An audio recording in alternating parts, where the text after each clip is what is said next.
Chapter 1351 Beware of future versions of yourself bearing gift plus, turn off reset. Chapter 1351 Beware of future versions of yourself bearing gift the sin of solace. These words were clearly a part of the ghostly spellweave of the estuary key. Sunny stared at them intently, feeling a strange mix of confusion, curiosity, and dread. What the hell was the meaning of this? Shifting slightly, he looked at the sword wraith. The apparition stood in the shadows, wearing a bored and resentful expression. Sunny had grown so accustomed to the company of the sin of solace, first in the form of a disembodied voice, then of a vague figure, and finally of a perfect reflection of himself, that he rarely paid it much attention these days. But the sword wraith was not at all benevolent or harmless. In fact, he was a sinister and insidious being, spawned from the whisper of a fearsome demon and meant to drive the wielder of the sword mad. The fact that Sunny still had his sanity intact, or rather, somewhat intact, was only due to his extraordinary mental resilience and resistance to mind attacks. Most humans would have already been turned into raving lunatics by the Jade Jian. Sunny, though? Apart from looking like a madman from time to time due to an outwardly strange habit of talking to himself, he only found the presence of the sin of solace frustrating, nothing more. Sar the novel, F.ir. At website on Google to access chapters of novels early and in the highest quality. Is there more to this damned curse? He knew that the apparition would never give an honest answer, but nevertheless asked. There's no reason your name would be etched into the weave of the estuary key, is there? The sword wraith gave him a disdainful look. I don't know. Maybe there is, you're the great sorcerer, so you tell me. Sunny took a deep breath. You are keeping a lot of secrets these days, huh? Makes me wonder if I should just feed you to nightmare. Better safe than sorry, that is what they say. The sin of solace laughed. Go ahead, get rid of your most powerful offensive memory. Why not? You're going to die in this nightmare, anyway. In fact, I encourage you to destroy me. Oh, do you think that I want to be here? Gods, no. He grinned. Ah, but there's a problem. Are you sure that destroying the sword will get rid of me? It might, but then again, maybe it won't. Maybe the damage to your mind has already been done, and we are stuck together for the rest of your short, distasteful, pitiful life. What a cruel fate. Sunny gritted his teeth. Indeed, he couldn't afford to destroy the sin of solace, and neither was he certain that doing so would banish the apparition. They were truly stuck with each other, at least for now. And I won't get any information out of the bastard, either. So, there were only two ways to solve the mystery of the estuary key and its connection to the sin of solace. One was to find the great sorcerer who had created the ominous memory. The other was to deduce the truth, somehow. Sunny looked away with a somber expression. Now that I know that the sin of solace has something to do with the estuary key. He suddenly felt cold. After entering the nightmare and discovering that he had somehow come into possession of a supreme memory, Sunny made several theories about how it could have ended up in his soul sea. One of them was that the soul serpent had slain a great nightmare creature out there in the real world. The other was that it was Sunny himself who had created the estuary key far in the future but somehow received it in the present due to the strange nature of the great river. And now that he had learned certain facts and knew that the name of the sin of solace was etched into the weave of the unexplainable memory, a chilling suspicion was getting harder and harder to deny. Looking down, Sunny slowly clenched his fists. It was him, the Mad Prince. He must be the one who created the estuary key. Simply thinking these words made him shudder. But it was just too compelling of a theory to discard.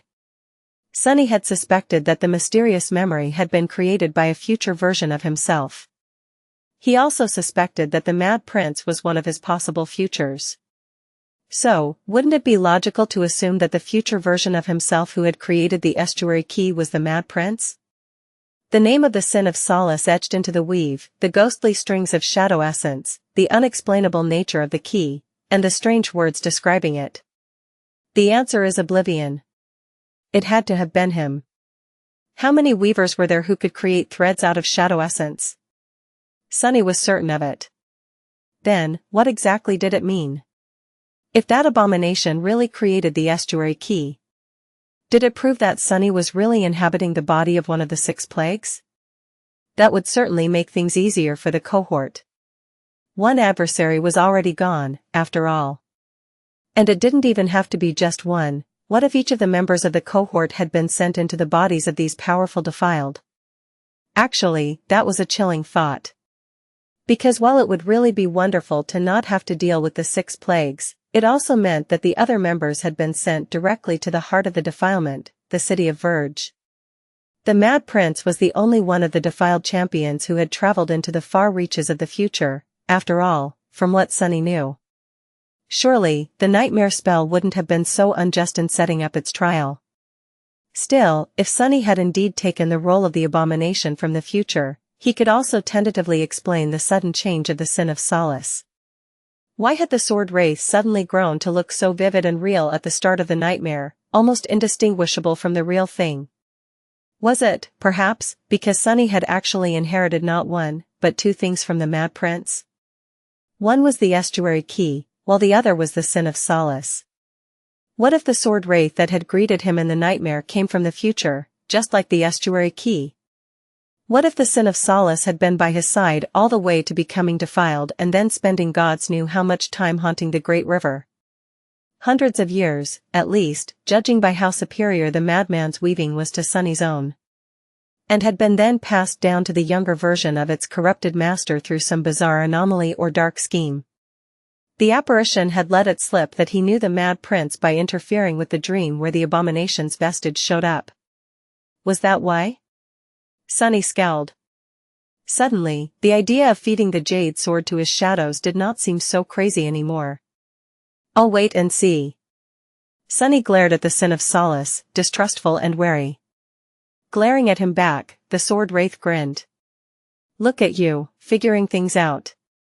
There's really no sight more comical than a fool who thinks that he's smart. Wouldn't you agree? Sunny grimaced and remained silent. Was that a confirmation? Or simple mockery? He gritted his teeth, knowing that there was no way to tell. Chapter 1352 Nearing the Edge. Updated from. In the end, Sunny failed to get the wraith to say anything informative. Just as usual, all the answers he received were either vague and misleading, or outright insults that had nothing to do with the question. Later, in a somber mood, he left the shadow of the sacred tree and walked around the ship, examining its state. Sunny felt odd in light of the things he had learned and suspected to be true. It's infuriating. He seemed to have stumbled on the truth, or rather, on a big chunk of the truth. However, there were still plenty of missing parts, and those were the parts that contained the most important answers. His mind was spinning, coming up with one baseless theory after another. Sunny was unable to glean the true meaning of it all, but what he did manage to do was completely exhaust himself mentally. Eventually, feeling foul, he threw the manic desire to get to the bottom of things right here and now out of his head and settled near the catch to start weaving another memory for nightmare. The fiery sunset lasted for the entirety of the day, and was then replaced by the ghostly radiance of the night. Here in the western reaches of the great river, even the opalescence of the water was different. It was shifting between deep carmine, vibrant crimson, and rich maroon, as if they were truly sailing on a river of blood. The nights they had witnessed before were dreamlike, but this one was like a scene from a darkly beautiful nightmare. Sunny and Nephi's had not slept for a single moment, too wary to close their eyes. In the morning, the impenetrable darkness of the night was once again replaced by a blazing sunset. It seemed like one of the 7 suns was always within reach, drowning in the currents of time. The further west they sailed, the dimmer the light became. Eventually, they were surrounded by a fiery dusk. Sunny, isn't the current strange? Neff's voice sounded tense. Currently, he was holding the steering oar, while she was leaning over the railing nearby. Confused, Sunny sent one of his shadows to take a look overboard. It took him a long time to understand what had alarmed Nephi's. Strange. The current of the great river was changing. Ever since they entered the tomb of Ariel, it had always flowed in the same direction. But now, it seemed as if the currents were twisting, not only carrying the chain breaker forward, but also slightly pulling it to the side. In the direction of the setting sun. He gripped the oar tighter. We must be nearing the edge. Yeah. I'll handle the fighting, if it comes to that. Sunny secretly looked around, checking what the Sin of Solace was doing. Making sure that the sword wraith wasn't up to no good, he let out a mental sigh of relief and extended his shadow sense as far as he could. After that, all they could do was wait. An hour passed in tense silence, then another. The drag of the abyss was still mild, but it was slowly growing faster. Surrounded by eternal sunset, Sunny found it hard to measure time. The chain breaker sailed through crimson dusk. The waters of the great river reflected the burning sky, and seemed to be engulfed in flames themselves in turn. Then, finally, Saint shifted and slightly turned her head. In the distance, Sunny saw a spark of light shining above the horizon. Somewhere out there, a white flame was burning at the top of a tall lighthouse. They had found the last human city in the tomb of Ariel, it seemed. After months of wandering the perilous expanse of the tomb of Ariel, they had reached fallen grace. Chapter 1353 Tattered Sails. There had been a time when Kronos possessed a youthful body and an even younger soul. His soul was still young, all things considered, but his body had turned decrepit and frail. It was full of aches, felt stiff in the mornings, and had to be handled with care.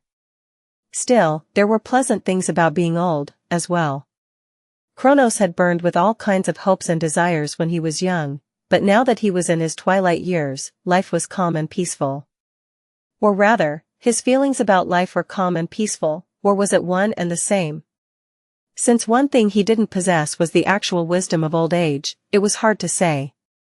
One thing was for certain, not having to worry about the future, he had much more time to enjoy the trivial delights of life. Like the warmth of his cot, the companionship of his friends and neighbors, or the beauty of the world.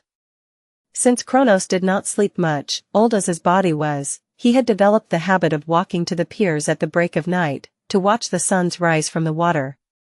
Today, just like always, he left his home carrying a lantern and walked to the edges of the city.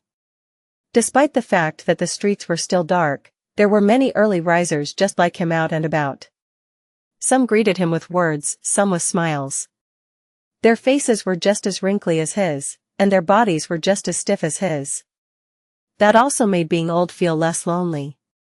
Eventually, Kronos crossed a few rope bridges and reached the piers. Several people were already there, waiting in the darkness. Some of them he knew from his days in the House of Youth, some he had met after. Joining them, he extinguished the lantern, sat down, and looked at the water. They chatted as the night lived its last minutes. Shrouded in darkness, the great river glowed with a beautiful red radiance. Then, slowly, its light grew brighter. The chatter quieted down as the old men and women enjoyed the view of the flowing water. Somewhere far away, the black veil covering the sky rippled. Hints of lilac and azure were mixed into its dark expanse. The river seemed to ignite, fiery colors spreading across its surface. Then, finally, the suns rose from the depths, painting the world in a million shades of scarlet.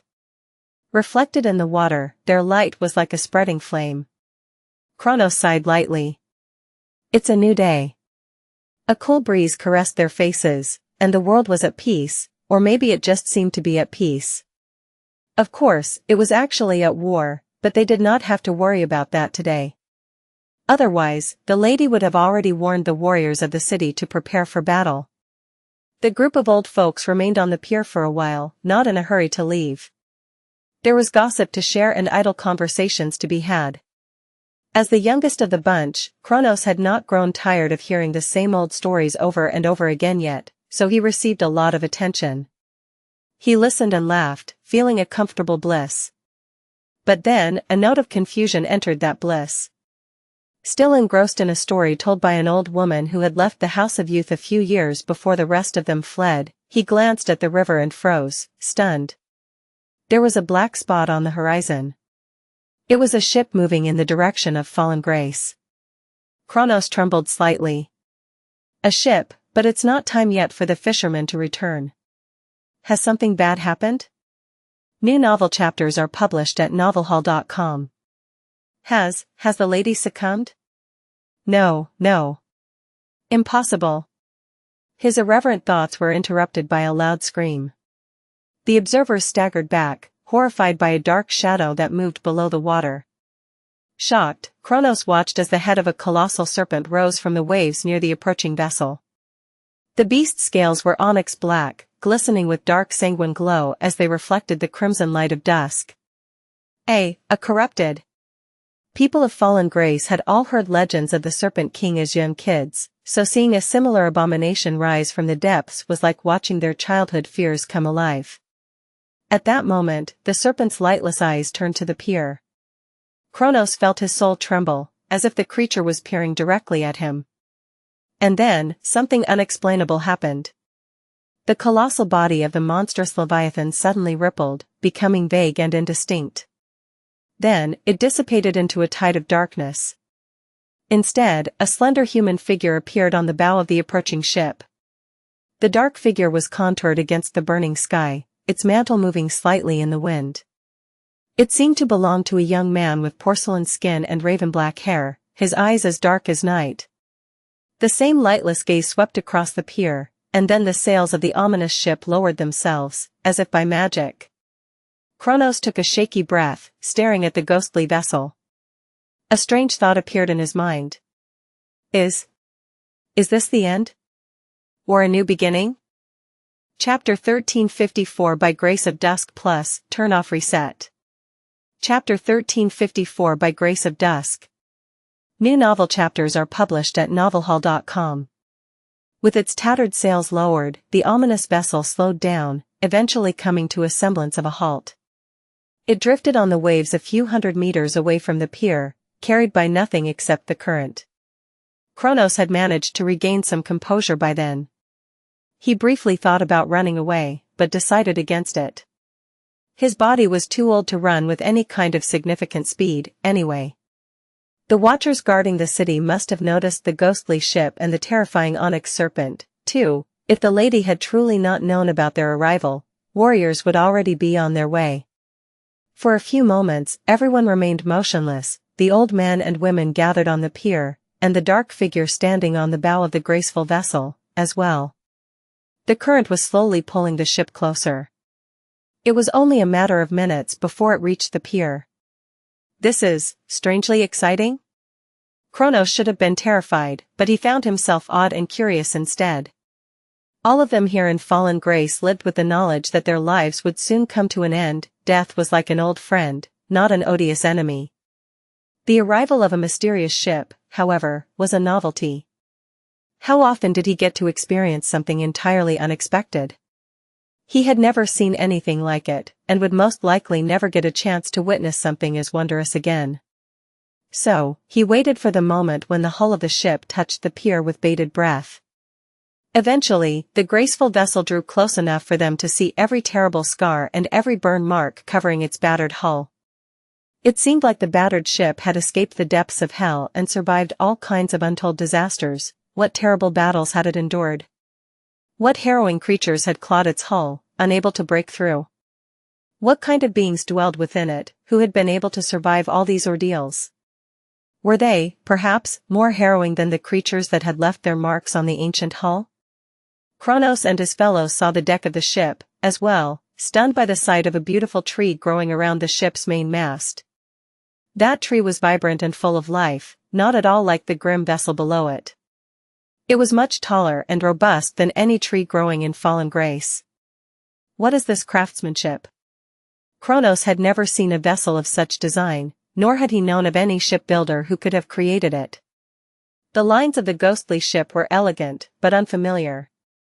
The small details of its construction were unlike anything that the river people would have built. They were also entirely different from how the Twilight people had built things, back before they were wiped out by the Defiled. The ghostly ship looked ancient and mysterious, like all things passed down from the outsiders. Suddenly, Kronos felt joyous excitement. Are these people? The ship smoothly approached the pier and halted just beside it, its bow softly touching the mooring berth. As the humans of Fallen Grace watched in stunned silence, 4 figures jumped from its deck onto the weathered wood. There were 2 humans in front, if they were really humans, and not deities. Kronos suddenly found it hard to breathe. The first one was the slender young man wearing a dark mantle, his porcelain face drowning in the shadows. His lightless eyes were like 2 pools of unfathomable darkness, cold and piercing. There was a crown of black metal resting on his head, shaped to resemble a twisting serpent. The other was a tall young woman with silver hair and calm gray eyes, wearing a white tunic. Her face was like that of a statue, beautiful and distant. She wore a crown, too, this one bright and adorned with a single radiant gem. It's them. Just like the lady foretold. Praise the lady. Kronos couldn't keep the smile from appearing on his face either. Ah, I must have gone senile, why haven't I realized sooner? He hesitated for a moment, then bowed deeply and spoke, trying to make his voice sound solemn instead of amazed and excited. It is our honor to meet you. We welcome you to Fallen Grace, esteemed guests. Then, he straightened and added reverently. Lady Dusk has been awaiting you for a long, long time. Chapter 1355 Fallen Grace. No. I'm definitely not imagining it. These people are weird. The citizens of Fallen Grace were indeed looking at Sunny funny. The frail old man in front of him was smiling with an odd mix of joy and terror, just like the rest of the elderly folks that had met them on the pier. They were simultaneously far too excited and far too scared, like a bunch of teenagers who met an idol for the first time. He could vaguely understand why they would be delighted. It seemed that Dusk had already been waiting for Sunny and Nephice, after all. Which was potentially a piece of good news. Updated from. But where had the awe and terror come from? Maybe I shouldn't have shown up as a serpent? Sunny had thought that the river people would be accustomed to seeing creatures of all kinds, but maybe he was wrong. Still, there was a strange incongruity between the age of these people and how animated their reactions were. This whole city was strange. When Sunny and Nephice had first seen it, both were tense and wary. They had not known what kind of welcome to expect, and kept their guard up. Fallen Grace looked a lot like Weave, but also different. Painted by the crimson radiance of dusk, it floated on the waves, stretching as far as the eye could see. It was much larger than the forlorn city of the followers of Weaver, and also more developed, feeling like a place with much deeper roots. There were more island ships, most paved neatly with cobblestones and carrying graceful, picturesque buildings. The islands were connected by rope bridges, with wide canals below. Slender gondolas with intricate patterns carved into their pale wood moved through them. Unlike Weave, there were no wind catchers here. Instead, there were sails of vibrant scarlet fabric stretched between the taller buildings, making the city look like a grandiose flotilla. The buildings themselves were built from white stone and pale wood, with crimson accents added here and there to liven up their scenic facades. Fallen Grace was like a flower of pure, immaculate white drifting between the ominous crimson sky and the blood-red waters of the great river. However, it was a wilting flower. Although the beautiful buildings had been masterfully constructed, most of them were showing signs of deterioration. The newer ones did not seem nearly as picturesque either. The rope bridges were frayed and poorly maintained.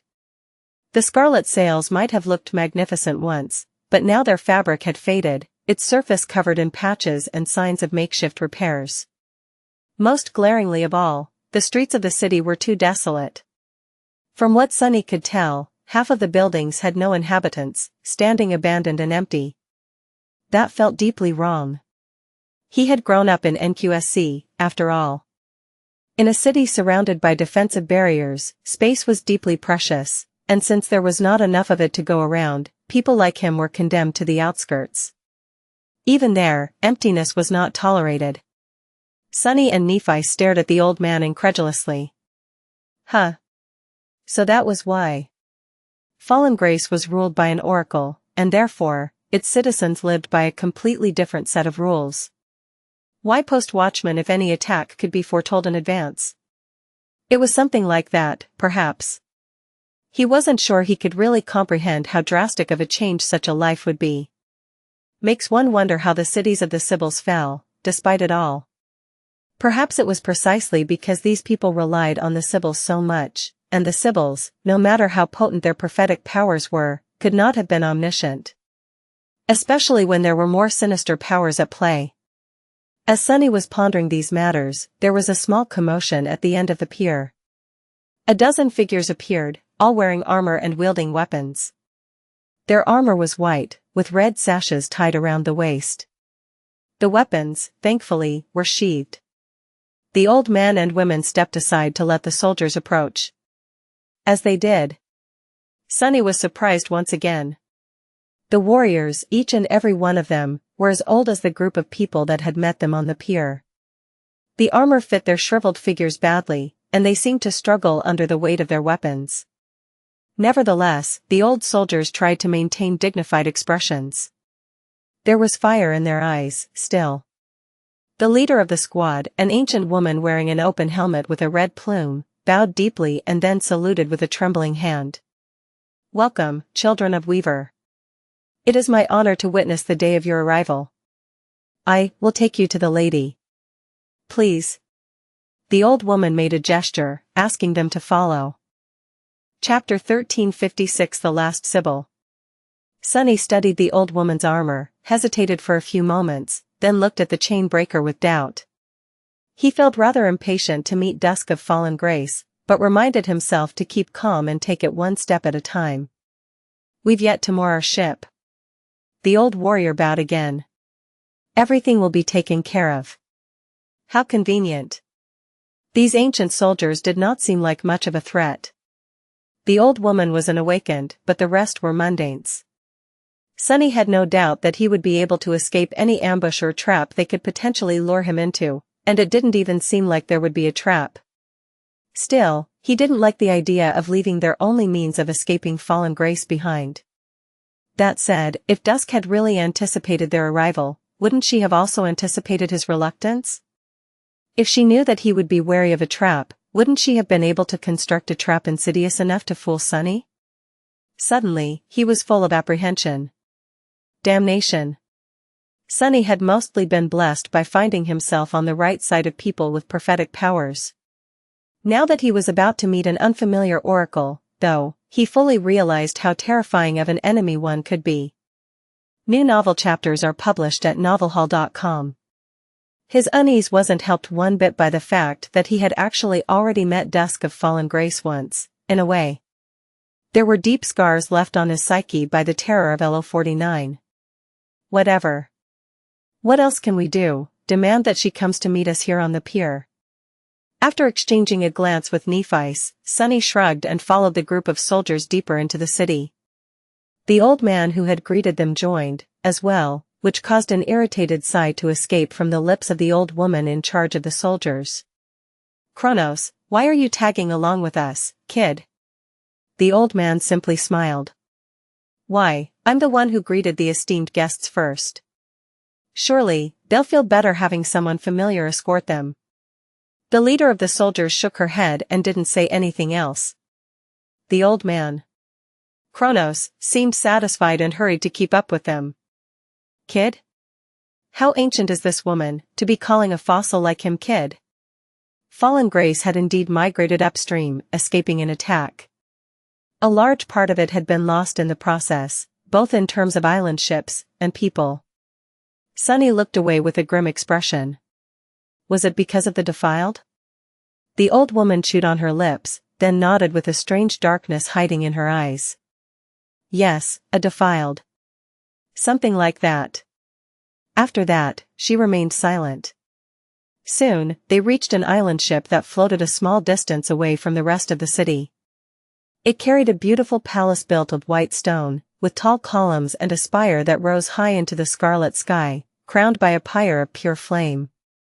That was the source of the white spark they had seen from a distance. Crossing the expanse of crimson water, Sunny and Nephice ascended the wide stairs leading to the gates of the palace and were welcomed by rows of soldiers just like the ones who had escorted them here, wearing white armor with red sashes, decrepit and old. All of them bowed deeply as the small procession passed them. Finally, the gates of the temple opened in front of them. Sunny felt an old fear grip his heart. He was finally going to meet Dusk face to face, again. Soon, they were led to a grand hall filled with white marble, flowing water, and tranquil silence. There was a tall dais in the center of it, with an elegant stone throne standing on it. Dusk of fallen grace, the last Sybil of the estuary, was sitting on that throne. Sunny froze. The first thing he registered was that Dusk looked young, very young. She was the first young woman they saw in fallen grace. She was also enthralling, with a petite figure and an exquisitely beautiful, delicate face. Her hair was like pale gold, and her stunning eyes were pure blue. Those stunning eyes looked upon the world but didn't see anything, because the beautiful young woman was blind. Of course, Sunny knew her well. Stunned, he raised a hand and asked in a trembling voice. Cassie? Chapter 1357. Long time. In front of them, sitting on the throne of fallen grace, was none other than Cassie. The delicate blind girl who had been their companion since the dire trial of the Forgotten Shore, and whom both Sunny and Nephi knew better than anyone else in the world did. There could be no mistake. Cassie had not changed much since the last time Sunny had seen her. She was still the same, with golden hair and beautiful blue eyes. The soft features of her lovely face were just as he remembered them. But there was something different about her, too. There was an obvious change, of course. Unlike how she was in the nightmare desert, Cassie looked hale and refreshed. Gone were the feverish gauntness, dark bruises, and cracked lips. Instead, her striking beauty had bloomed once more, soft and quiet yet making it impossible to look away. She was also wearing an unfamiliar red peplos, its thin flowing fabric draped gracefully around her supple figure and decorated with white accents. But there was also a deeper, less obvious change to her. Sunny just couldn't put his finger on what it was, exactly. Most importantly, Cassie was not Dusk of fallen grace. Or was she? He suddenly felt a chill. Cassie? At the sound of his voice, the blind girl slowly turned her head and looked down from her throne. Even Nephi, who rarely allowed surprise to show on her face, seemed dazed. She stared at the young woman who was, or at least looked like their friend silently, a storm of emotions hiding in her usually calm eyes. The next moment, however, tension drained from her gaze, replaced by profound relief. It was because Cassie smiled. Her wide, radiant smile set their hearts at ease. It was a smile they knew. Sunny? Neph? You are finally here? Sick about the members of the cohort, and especially Cassie, since she was not as fierce of a warrior as the rest of them and more vulnerable than most. Even though the familiar sound and cadence of her familiar voice were just as they had been before, as well. Sunny slowly exhaled and felt a strong desire to lean on something. He had been both anticipating and dreading meeting Dusk. He had also been worried sick about the members of the cohort, and especially Cassie, since she was not as fierce of a warrior as the rest of them and more vulnerable than most. Even though Sunny had been suppressing these worries, they gnawed at his soul. Now that the moment he had been dreading was replaced by an unexpected and joyous reunion, alleviating the gnawing worry, Sunny momentarily felt unbalanced. Then, a million questions flooded his mind. Wait, why is Cassie here? Where is Dusk? Could Cassie have taken the role of Dusk in the nightmare? Wait, then what about Torment?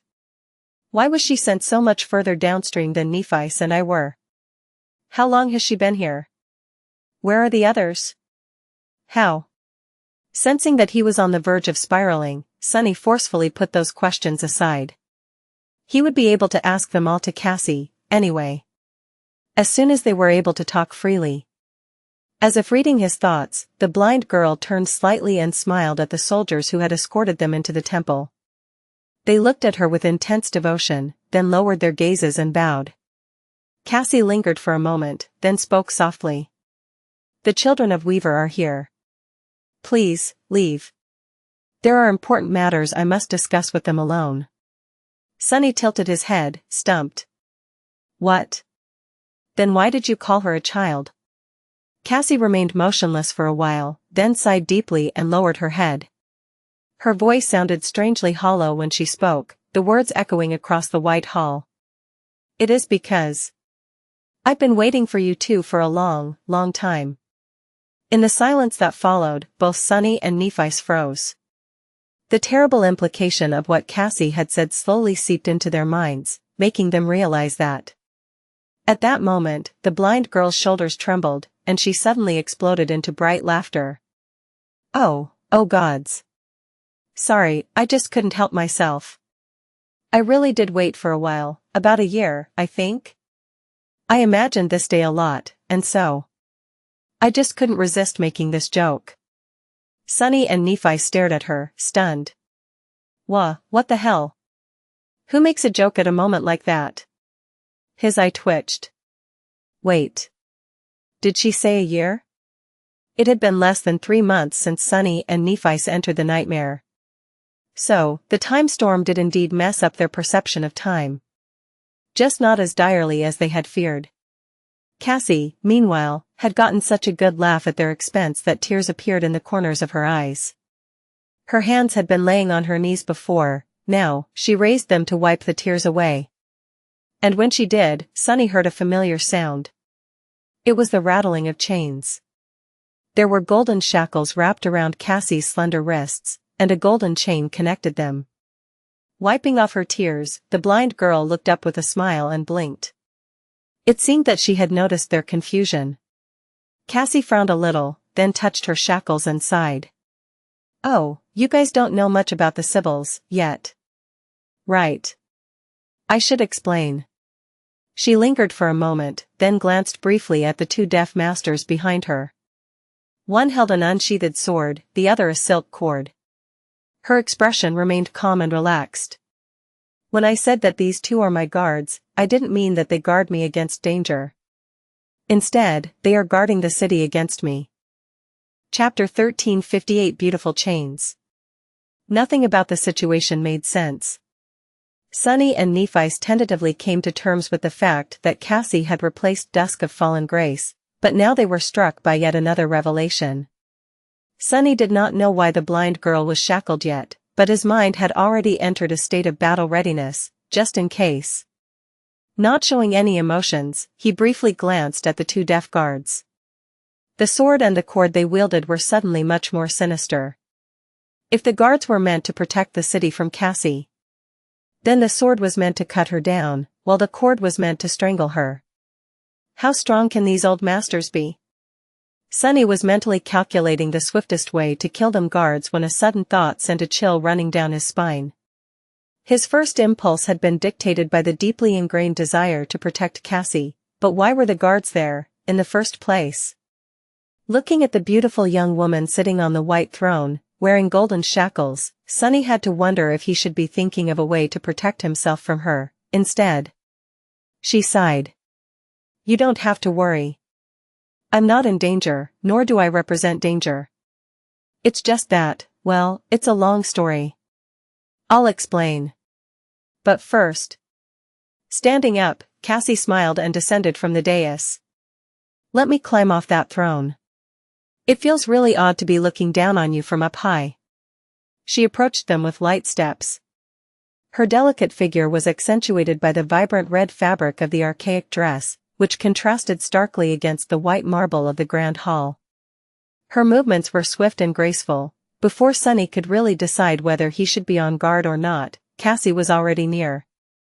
She raised her shackled hands and gave Nephi a tight hug. "I missed you. I really missed you guys a lot." She held Neph in an embrace for a few moments, then sighed and let go. A bright smile bloomed on Cassie's face. Turning to Sunny, she hesitated a bit, then gently gripped his arm with both hands. Turning around with a smile, she gestured to a small table that stood near the airy railing of the platform. "Please. Sit down. You must be tired after spending so long on the river." The table was brimming with fresh fruit, crystal pitchers of wine, and savory snacks. Cassie did not have to ask them twice, since Sunny and Nephi were indeed tired after the long journey, hungry, and parched. Soon, the 3 of them were sitting around the table, enjoying the refreshments. From the height of the temple's spire, the whole of fallen grace was revealed to them, as well as the fiery expanse of the flowing water painted in a million shades of red by dusk. Looking at the surreal sight of the endless crimson river, Sunny couldn't help but notice how damaged and incomplete the city looked. It was indeed as though it had been cut in half, with many of the island ships either missing or taking a position in the flotilla that was clearly not meant for them. Taking a sip of fragrant red wine, Cassie sighed and turned to face fallen grace as well. She was holding the glass with both hands, careful not to let the golden chain get in the way. Eventually, she said, "I entered the nightmare around a year ago. It was very disorienting, as you must have experienced yourself. Especially once I realized that I had taken the place of Dusk, the Sybil of fallen grace." Dusk? I don't know how powerful she was, exactly, but she must have been at least a transcendent. While I am not. Sunny nodded somberly and added in a low voice. The last Sybil. The blind girl turned to him with a strange, fragile smile. Yes. The last. Although I wasn't so at the start. Nephi's frowned, feeling a dark undertone in Cassie's voice. Wasn't so? What do you mean? Cassie remained silent for a few moments, her face turning solemn. Then, she said, the Sybils were oracles once. The revelations they received came from the gods. But then, the gods grew silent, and, one after another, the Sybils turned to another source of knowledge. The estuary. What revelations do you think they received from there? Chapter 1359. See no evil. Sunny suddenly paled. The most up-to-date novels are published on n0velge.co/m. Wait. No way. The runes describing the shroud of graceless dusk resurfaced in his memory. There, they found solace, safety, and shelter. In time, the voices of the gods grew silent one after another, leaving behind only a vast and dreadful silence. That was how the Sybils embraced the estuary, and that was how they fell. He looked at Cassie somberly and said, his voice slightly hoarse. The defilement? The blind girl nodded sadly. Yes. The defilement spread from the estuary, consuming Verge, the city of the Seekers. And from there, the defiled slowly moved upstream, threatening to devour all other settlements on the Great River. The Sybils and their people waged a war against them for a long time. Eventually, most of their cities fell, some fell to the defiled, but not all. Her beautiful face looked forlorn for a moment. Cassie sighed. The Sybils were truly formidable at the height of their power.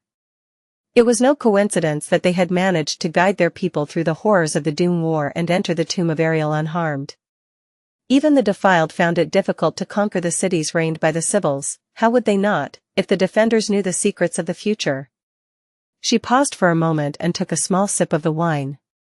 But the very thing that gave the Sybils power ended up becoming their undoing. The most stalwart cities, they fell to the Sybils themselves. Because they were corrupted by the glimpses of the estuary and succumbed to the defilement, letting the rot spread from within. Cassie simply shook her head. Send a dream message? I don't even know how to do something like that, let alone who the priestess of Weave is. I also wouldn't have known where you were. Are you saying that there was someone who did? Sunny suddenly felt an ominous premonition. He was somewhat convinced that it was Dusk who had sent Ananke instructions to meet them and guide them to fallen grace. Now that he knew that Cassie had taken the place of the last Sybil, though, and she was not the mysterious being pulling the strings of the nightmare from behind the scenes. There was a small possibility, of course, that Dusk had arranged everything before being erased from existence by Cassie's arrival. But it was infinitely small. Had the last Sybil even existed in the nightmare? Why would the spell extend its timeline beyond the point where the challengers entered? And even if it had, what were the chances that Dusk not only knew of her nature as a phantom conjured by the spell, but also everything about the challengers and their task? Close to zero. However, if not Dusk or Cassie, then who could have possessed both a deep knowledge of the future and enough insight to manipulate it? Sunny gritted his teeth, disturbed. Not only did they know when and where we would enter the nightmare, but also a great deal more. It was how we ended up finding the ship, the chain breaker. And making it all the way here. Cassie seemed stunned. The chain breaker. She remained silent for a while, then shivered and said, her voice glum. Well, then, maybe it was torment. Chapter 1360 Marooned. A grim silence settled over the open platform. Even the deaf guard seemed affected by it, shifting uncomfortably and throwing worried glances at Cassie. Knowing what he knew now, Sunny recognized the complicated emotions reflected in their eyes, love, devotion, loyalty. But also wariness and fear. He sighed, then took a bite out of a succulent fruit and leaned back. So, you guessed who the 6 plagues are, too. Of course, she did. Cassie always knew more than them, even if she kept it to herself. The blind girl nodded slowly. I did, who they are, but not how they are. The Great River is a strange place. Many things that should not be possible anywhere else are possible here. She frowned. The 6 plagues, I had to learn a lot about them, since they are the main threat to fallen grace. It was hard not to draw conclusions in the process. Strangely enough, though, none of them participated in the attacks on the city during the year I've spent here. Nephice looked at her somberly. Were you serious about what you said? That torment might be responsible for us coming here? Cassie hesitated for a few moments, then shook her head. Not really. She strikes me as someone far too wild and damaged to come up with such an intricate scheme. She's dangerous, though. After the Dread Lord, she has to be the most dangerous of the plagues. Simply because of her foresight. So, there was no answer after all. Sunny was still unable to learn who it was that had been manipulating the nightmare, unseen, showing terrifying knowledge of fate and the future. There was another problem facing them currently, though. Not good. Meeting Dusk might have turned out entirely differently from how Sunny and Nephice had imagined it, but their overall goal remained the same. They had to conquer the nightmare, but first, they had to find the members of the cohort. Their last theory was that each challenger except for Nephice had been sent into the body of a powerful defiled champion, who might or might not have been the future version of themselves. Regardless of the true identity of the 6 plagues, that theory had been proven wrong now. After all, Cassie was right here in front of them, in place of the last Sybil, Dusk, not Torment. Which meant that they had no idea where the other members were. And since it had already been a year since the nightmare started, Sunny felt intense worry gnaw at his heart. No. Don't think about it. Looking at Cassie, he hesitated for a while, then composed himself and asked. You said you knew that we would arrive eventually? The blind girl nodded. Yes. I saw us meeting, in a vision. Or rather, felt it. Sunny took a deep breath. Then what about the others? Do you know where they are? Sunny nodded, both relieved and concerned. It was good that Effie and Jet were together, and it was even better that Cassie had determined their exact location. The existence of the Crow Echo also proved that at least one of them was still alive. And yet, how could he not worry when he had just learned that they were stuck in some bizarre hazardous zone of the Great River? Nephice inhaled deeply, then asked. What about Kai and Mordred? Anvil's son? The blind girl frowned. They are also together. However, their situation is worse. She lingered for a few moments and said darkly. They are in Twilight. Sunny and Nephice glanced at each other, confused. He suppressed the impulse to touch the crown of Twilight and asked. Twilight? The city of the Serpent King? Wasn't it destroyed? Cassie remained silent for a while. Eventually, she shrugged with uncertainty. It is lost, but it is not destroyed. The legends say that it was devoured by time. I am not sure what it means. In fact, I am not sure about anything that has to do with King Dayron and his people. Sunny raised an eyebrow. Oh? Why is that? A deep frown appeared on the blind girl's face. She pursed her lips, then said hesitantly. Everything about them is odd. They were not river-born, but they weren't refugees from the dream realm, either. They appeared within the tomb much later than the Sybils and the Seekers, when the river people civilization had already been established and the defilement had already spread. Cassie lingered for a bit, and then added. If not for the fact that they simply can't be from Earth, I would have said that they were challengers just like us, each and every one of them. Chapter 1361 Devoured by Time. Challengers just like us, each and every one of them. T/S chapter is updated by. Sunny remained silent for a while, a complicated expression on his face. He was remembering the very beginning of the nightmare, and the strange words the spell had spoken. 13,700,077 brave ones, welcome to the nightmare. Back then, he had been understandably stunned and confused. There was no explanation for that number, considering that there were not even 1,000,000 awakened in the waking world. The start of the nightmare had been abnormal in more than one way, though, and so he tentatively attributed these words to an error made by the spell. However, Sunny had never been truly convinced that the spell was even capable of being mistaken. So, what if it had been correct? He slowly exhaled. They are. Cassie turned her head slightly, confused. How can it be? Sunny lingered for a few moments, then shrugged. I'm not sure. But I know for a fact that the people of Twilight were challengers. It is because we've met King Dayron, Nephice, and I. It was written in the description of the Crown of Twilight, thus, the valiant king became a guide who guarded his people in their nightmares. That had been Darren's entire plan, to enter the tomb of Ariel so that a phantom of him would be conjured by the spell to guide his people when they challenged the nightmare. It had already seemed strange when Sunny first read the runes. However, back then, he had not met Ananke yet, and therefore, had not learned that there were no nightmares in the ancient past of the dream realm. So where had the Serpent King and his people come from? You've met the Serpent King? Cassie's voice trembled a little. Out of nowhere just when they were needed, it was very much like the fairy tale of astonishing adventures that Ananke had told him. And yet, it was all true, of course. There is such a possibility. The inhabitants of Twilight can also be long dead. Lastly, there is also a possibility that we will find millions of powerful awakened warriors, not abominations, when we reach Twilight. He blinked. She's right. Twilight could turn out to be a dire threat, but it could also be hiding an army of allies they sorely needed to destroy Verge and conquer the nightmare. There was no point in guessing, either way. Sunny sighed. We'll find out when we get there. And we do need to get there, we can't leave Kai behind.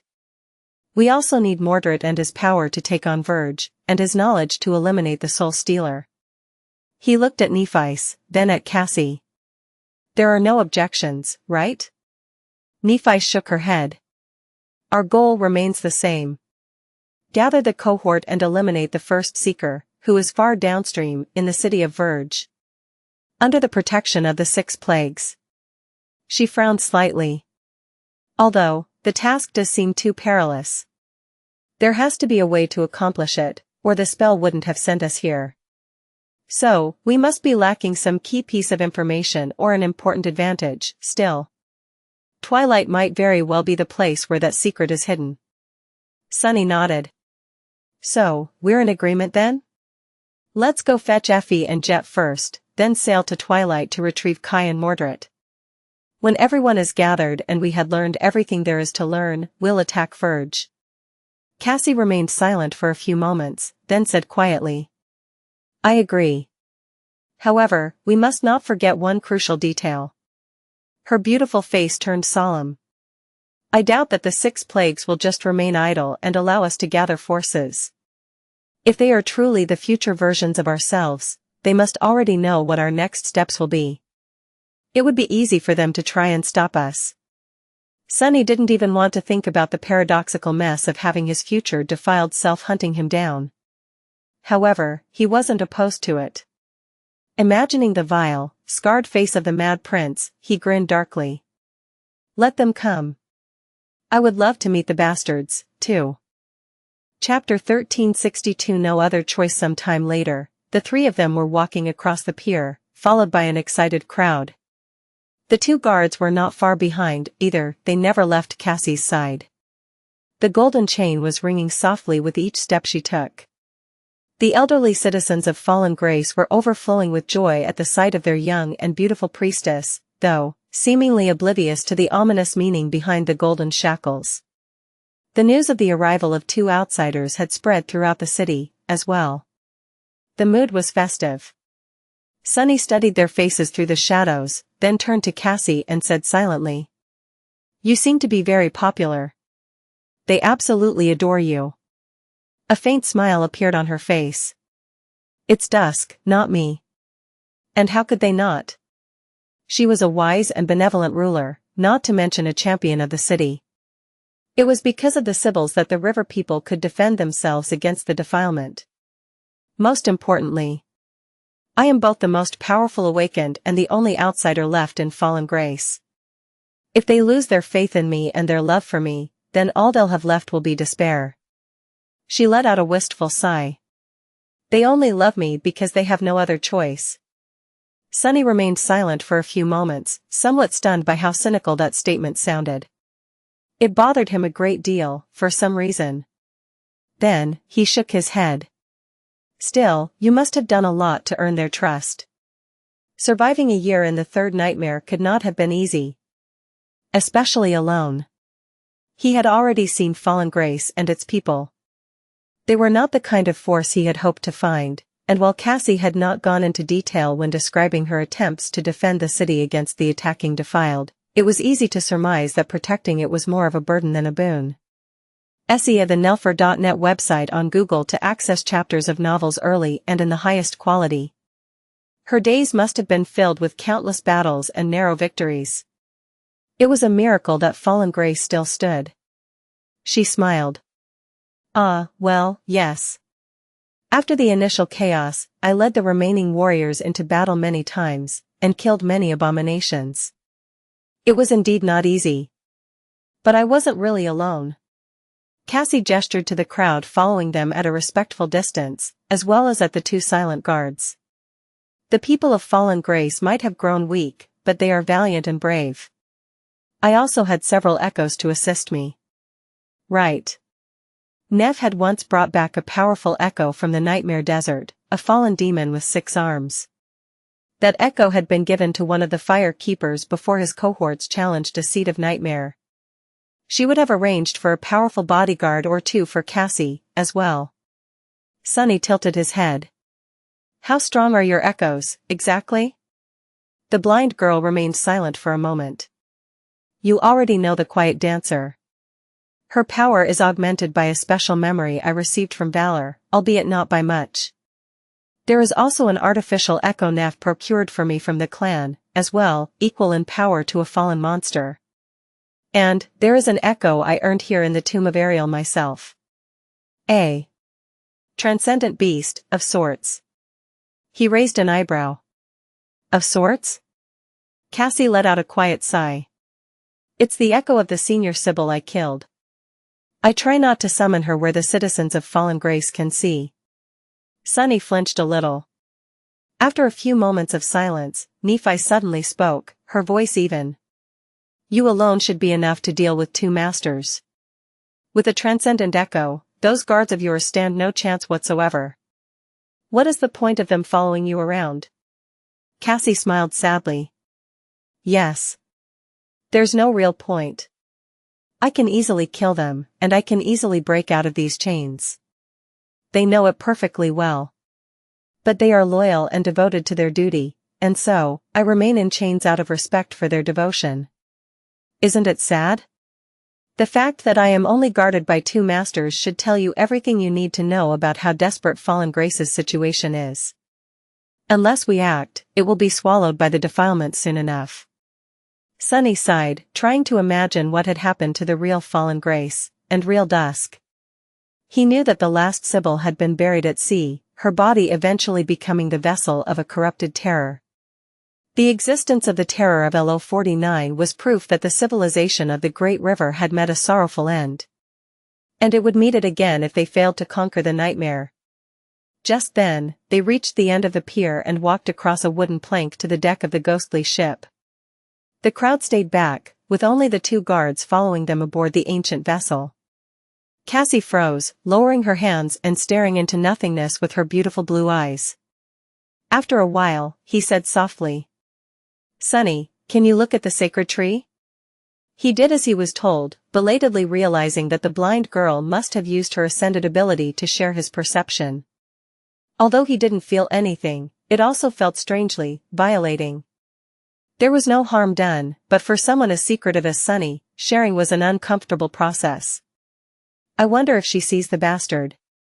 He threw a furtive glance at the Sin of Solace, who stood motionlessly below the tree, and suppressed his discomfort. They walked around the ship for a while, allowing Cassie to study both its exterior and interior. She was the person who knew the true chain breaker best, after all, so they needed her judgment to rid themselves of doubt. Eventually, the blind girl stopped near the sacred tree and gently placed her palm on the white bark. After a few moments of silence, she sighed and turned to them. "It's the chain breaker. I am certain." Sonny and Nephi grew somber. They had suspected as much, of course, but still, a slight hope that it was merely a similar vessel still lived in their hearts. Now, it was utterly extinguished. Cassie pointed here and there, describing her findings. The essence channels are severely damaged, but their shape is unmistakable. I repaired them myself once, after all, so I know every small detail of how Noctis had carved new enchantments into the older ones created by the fire hunters. It's his ship, our ship. There are many differences, but the core is the same. Sonny grimaced. But how the hell can it be here? And how did we end up finding it? The blind girl hesitated, then somberly shook her head. That, I cannot answer. He closed his eyes, then rubbed his face tiredly.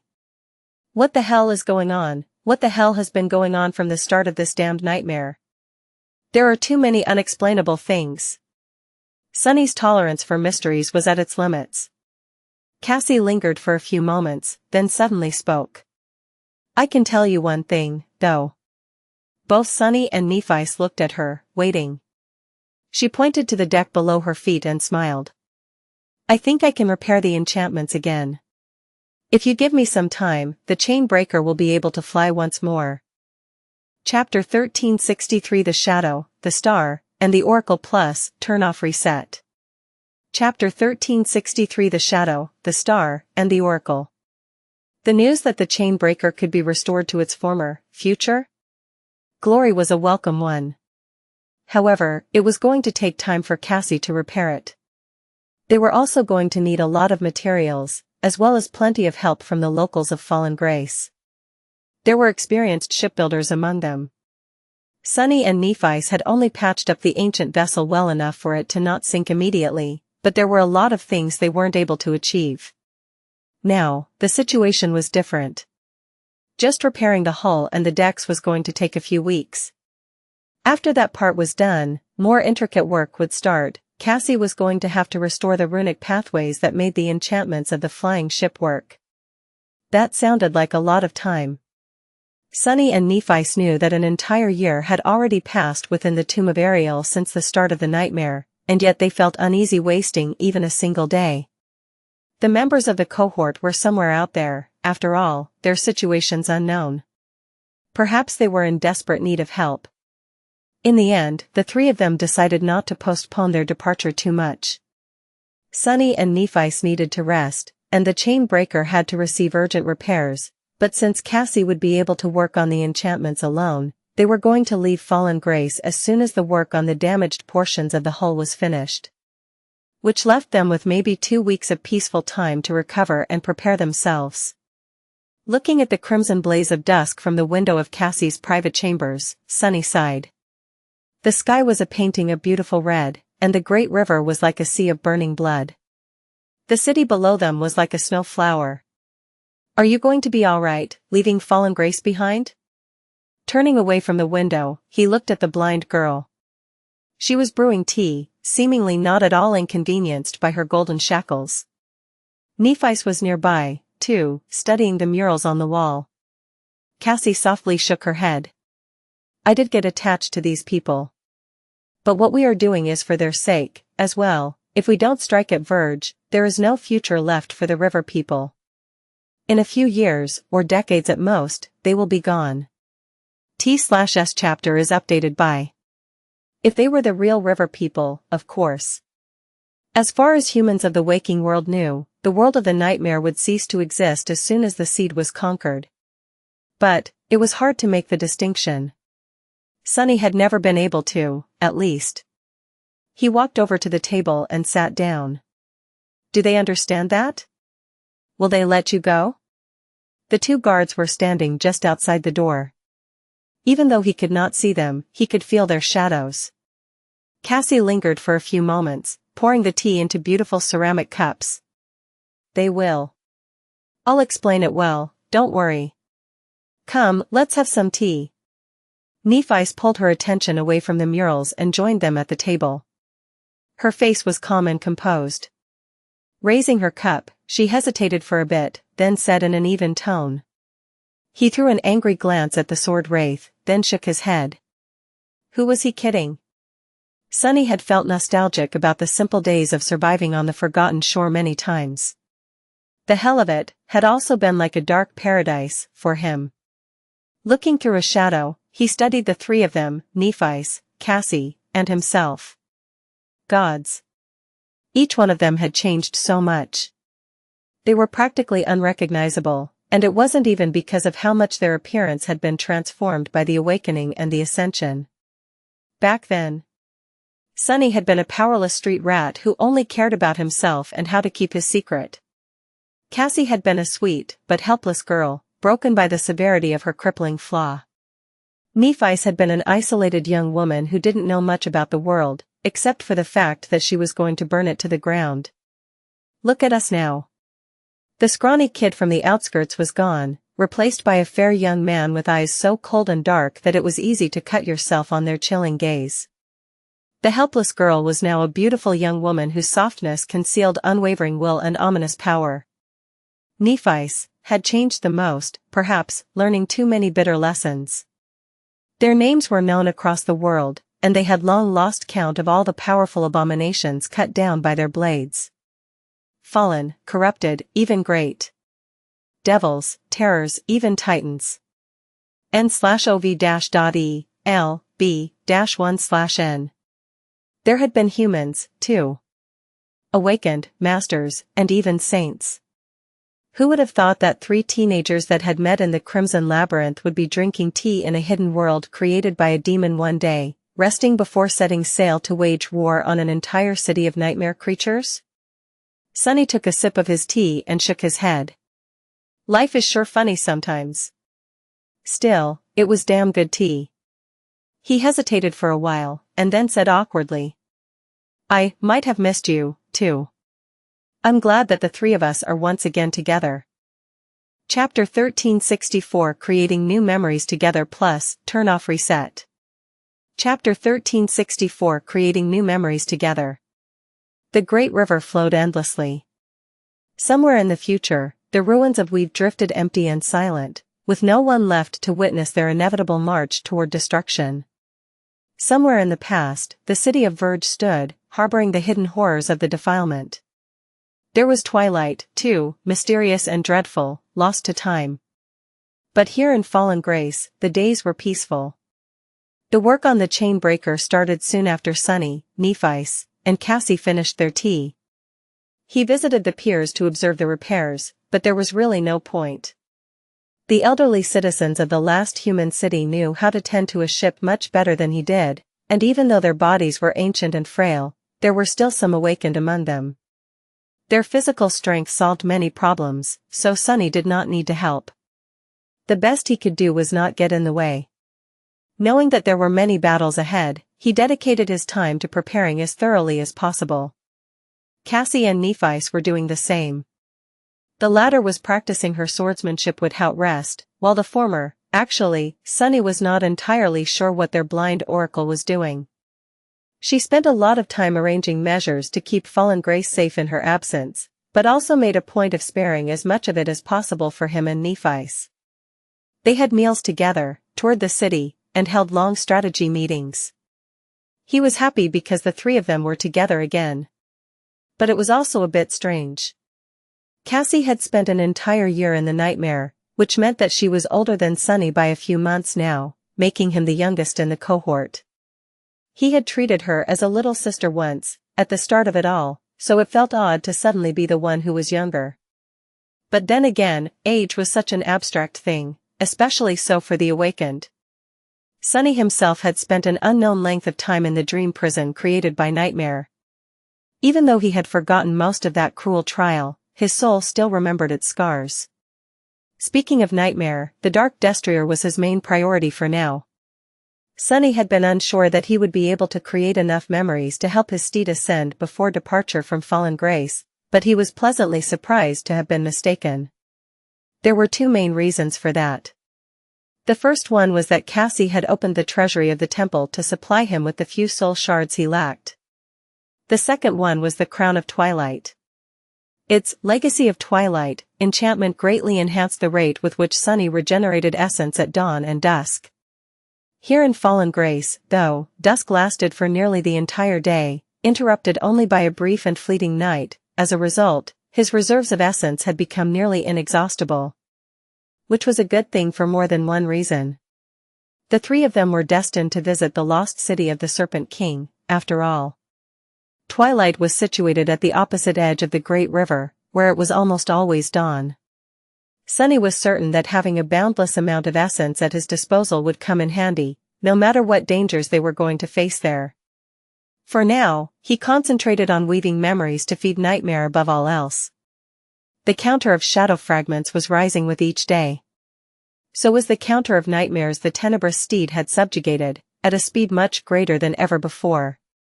Maybe because of the nature of the tomb of Ariel, but much more importantly, because of the river people. In the waking world, his shadow had very few ways of collecting nightmares. It was because the dreams of mundane humans were powerless, while awakened never dreamed. It was only masters and abominations that could supply his shadow with suitable dreams to subjugate. But awakened of the dream realm, and therefore, the river people of the tomb of Ariel, were different from those infected by the spell. Their souls did not travel between worlds when they slept, and so, nightmare could invade their dreams and conquer their fears. As a result, the citizens of Fallen Grace enjoyed strangely blissful sleep during these days, while his shadow received plenty of nightmares to add to his swarm. At this rate, Sunny did not know what would happen first, the Black Steed's ascension or return to full power as a terror. He worked tirelessly to weave more rudimentary memories, and do it faster. One after another, they were completed. And then, finally, Sunny weaved the last of them. The date of their departure was already drawing near when he did. Hidden in the spacious chambers Cassie had arranged for him within the temple, Sunny slowly dismissed his 4 shadow arms and put Weaver's needle down. Left in his human hand was a beautiful nacre ornament. What made it look so tantalizing was not the colorful sheen, though, but the ethereal weave hiding behind it. It's done. Horse. Horse. Sunny chuckled. Yes. The horse. Come on. Let's try it again. With that, he dissolved into darkness and manifested himself back into tangible form. This time, Sunny did not recreate his own appearance, instead shaping himself into an entirely different and smaller creature. A few moments later, 2 crows, one black, the other even darker, as if made of shadows, flew into the crimson sky. Chapter 1365 The Sound of His Wings plus, Turn Off Reset.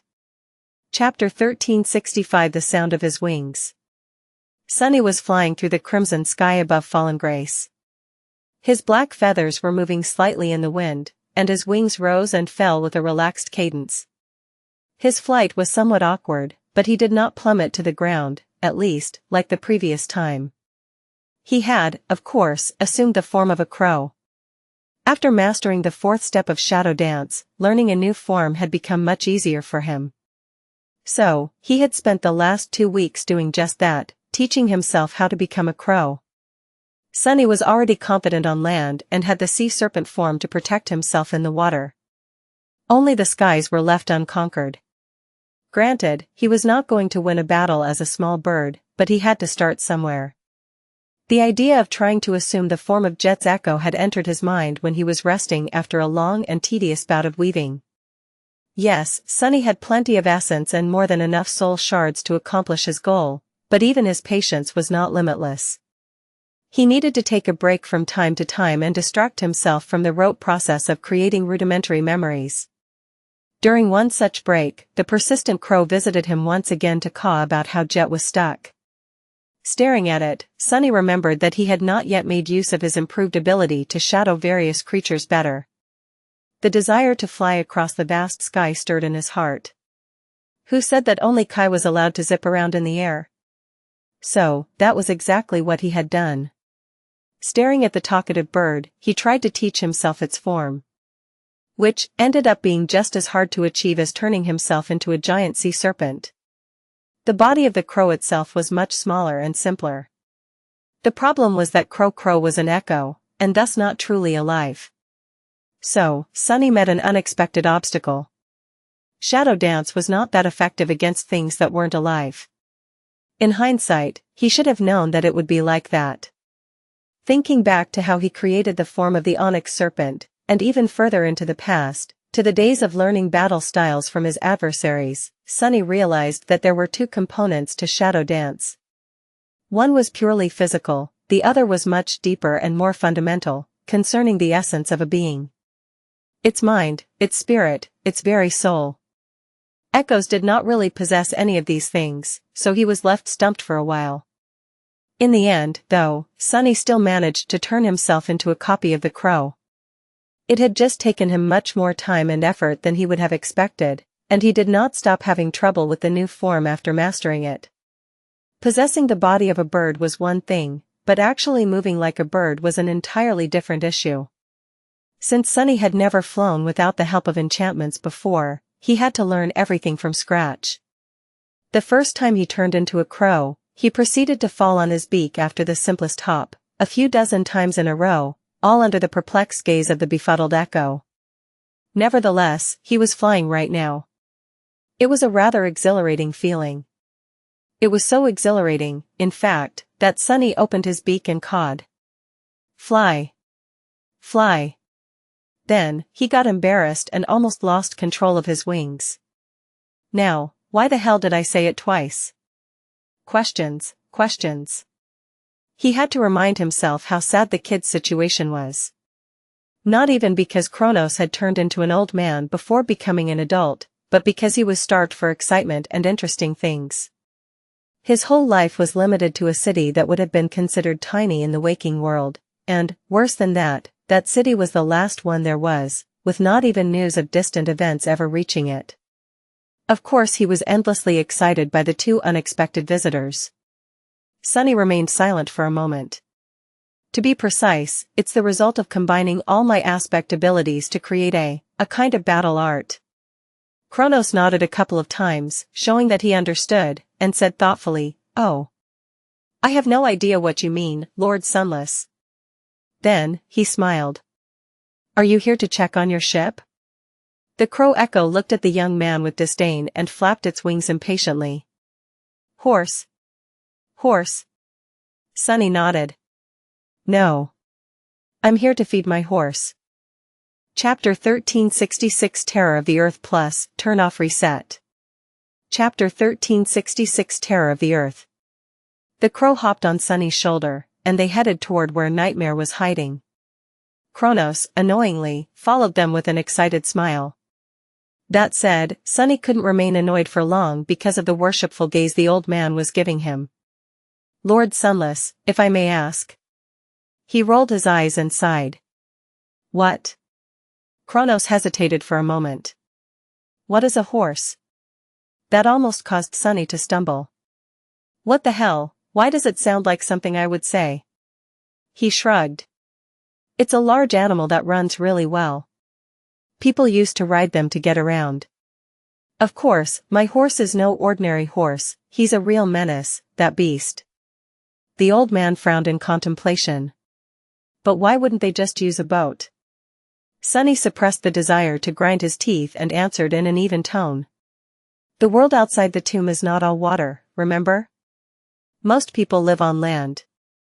Horses are land animals. Kronos looked into the distance, confusion written all over his face. Ah. I see. Are there no land boats? That seems strange. The barrage of questions continued. A whirlwind of sparks rose from the crushed ornament and separated into 6 streams, each flowing into one of the dark embers burning within the shadow that served Nightmare as a soul. Here we go, finally. Sunny had always been preoccupied with raising the power of Saint, his primary battle shadow, as much as possible, so he had neglected the black steed a little. It was not without a reason, of course. Nightmare's main purpose was not to be a destructive force in combat. He was a loyal steed first and a fighter second. The utility he offered Sunny was much more valuable than an additional combatant would be. Still, this moment had been a long time coming. As the streams of sparks were absorbed into the darkness hiding inside Nightmare, his silhouette suddenly grew vague. Then, the destrier disappeared. Already expecting that to happen, Sunny dove into his soul sea. Appearing in the lightless silence, he saw his shadow standing on the surface of the still water. Nightmare had lowered his head, his body trembling slightly. Yes. Within the shadow, the glow of the 6 dim embers was growing more and more intense. The water suddenly surged, as if assaulted by an invisible wind. Wisps of black flame rose from Nightmare's sable coat, soon shrouding his figure completely. Sunny had already seen his shadow rise to a new rank several times. He knew that the transformation would not take long. Unlike evolving to a new class, this change was only going to take several minutes. He waited patiently. As if feeling the importance of what was happening somewhere near, but away from their eyes, both Crow and Kronos remained silent. Soon, the transformation was over. The restless waters grew still once again, and the black flames receded. Nightmare was revealed from within their veil, as fearsome as ever. His outward appearance did not change much. Only the red glow of his ferocious eyes seemed brighter. Despite that, his tenebrous silhouette brimmed with a new kind of power. Sunny grinned. An ascended terror. His steed was as powerful as the creature that Nephi's had slain at the top of the Crimson Spire now. In fact, even Sunny, who possessed an extremely high level of mental resistance, felt a hint of dread grasping his heart when looking at the dark destrier. Wait, doesn't his aura of fear seem too strong? Trying to suppress his excitement, Sunny forced himself to continue looking at Nightmare and summoned the runes. In the next moment, his expression changed. What? When did this happen? The counter of the shadow fragments had been filled and emptied. Sunny knew that, of course. However, what he had not expected to see was that the counter of subjugated nightmares had been filled, as well.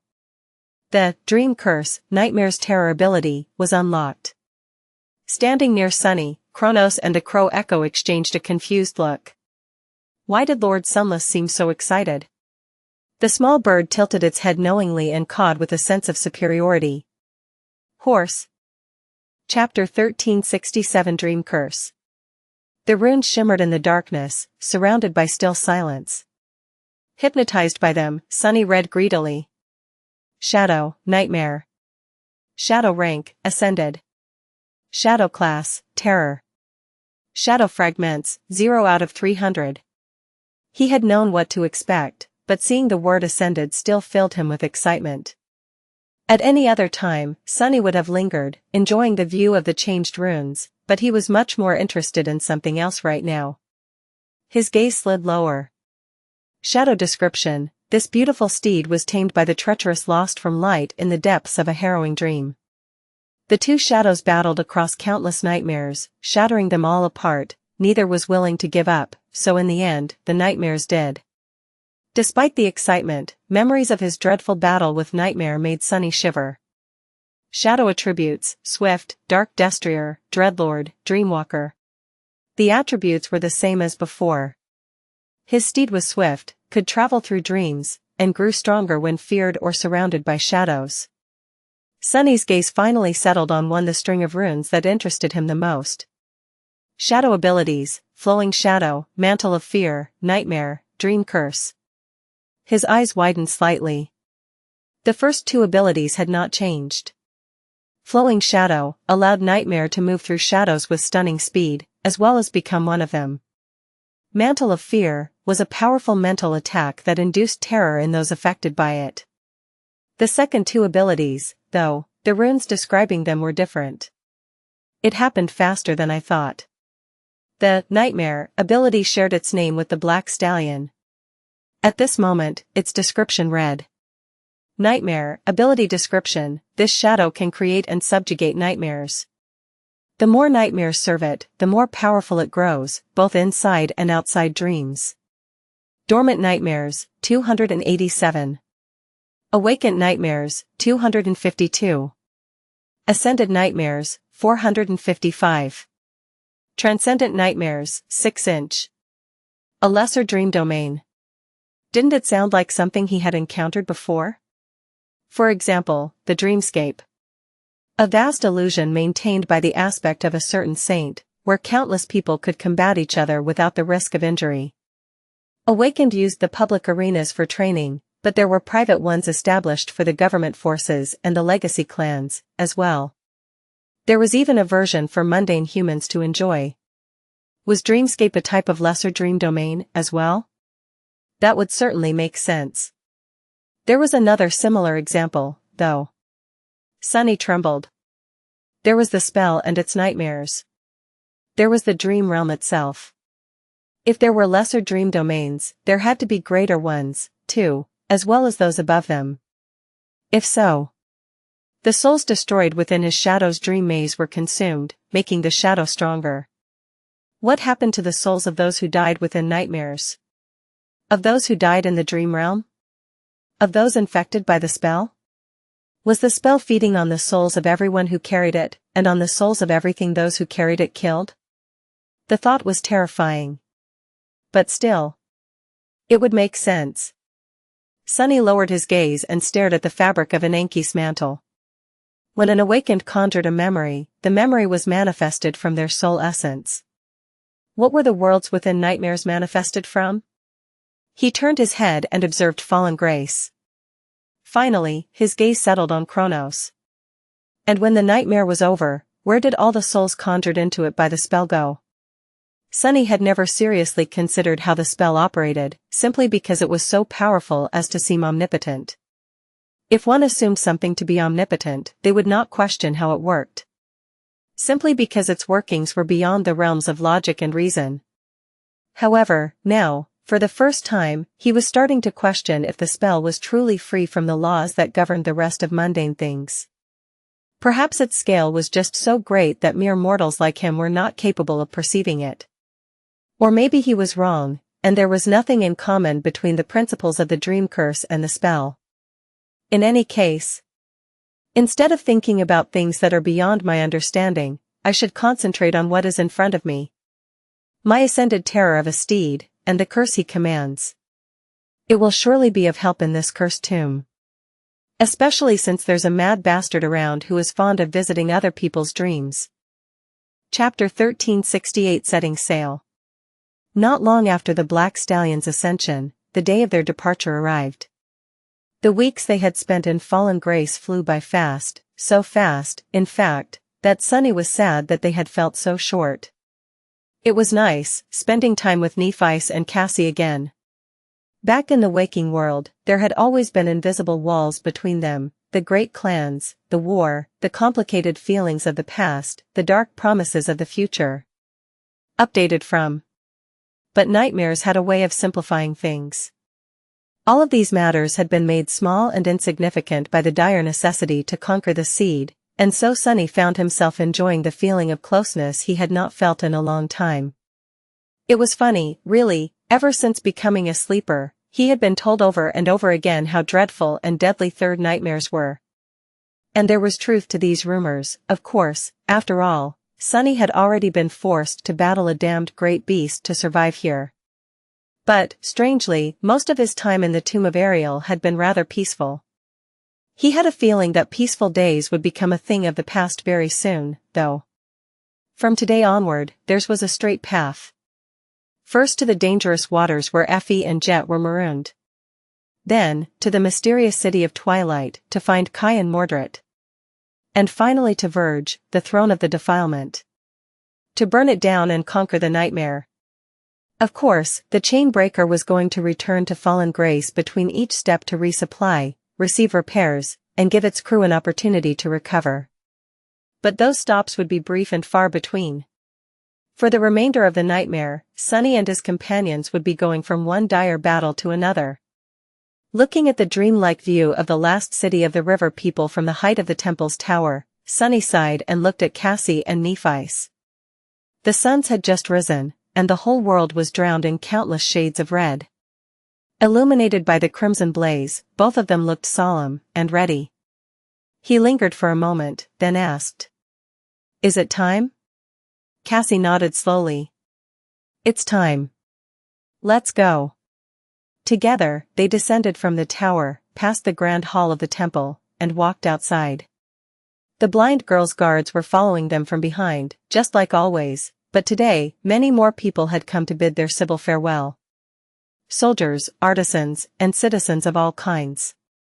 Thousands of gaunt old men and women were crowding the streets, looking at the beautiful young woman with golden shackles wrapped around her wrists. Their frail figures and wrinkly faces were like a sea. Their eyes. Sunny did not know how to describe the emotion that shone in them. Was it pride? Sorrow? Fear? Love? Guilt?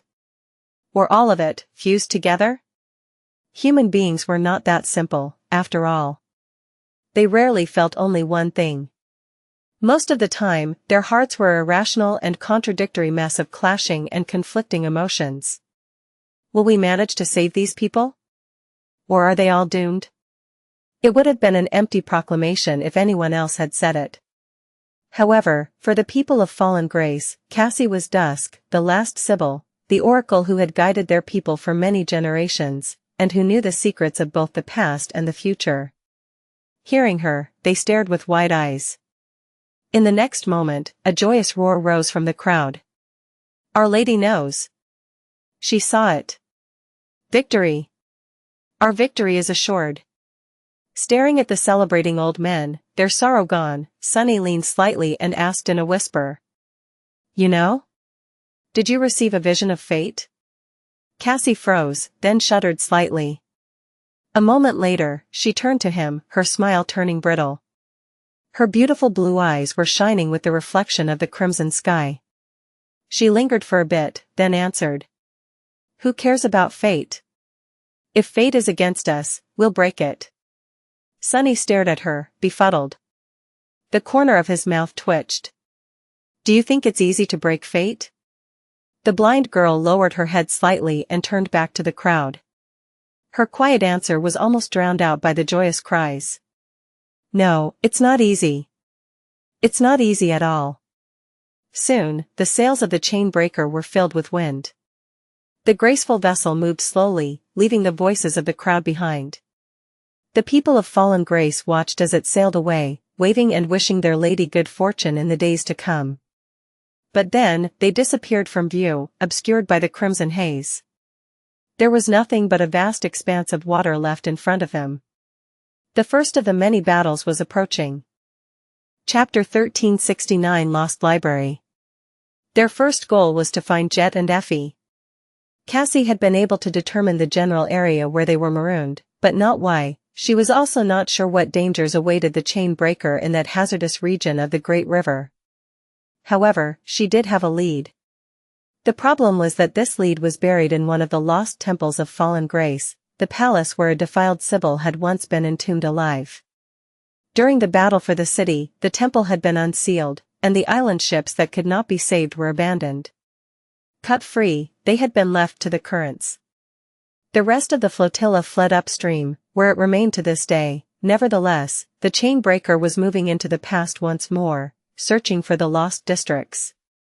Sunny, Nephice, and Cassie were going to find the lost temple, slay the defiled Sybil, if the creature was still dwelling there, and sift through the temple's library in search of information about the place Effie and Jet were trapped in. Breathing heavily, Sunny leaned on the side of the ketch and cursed quietly.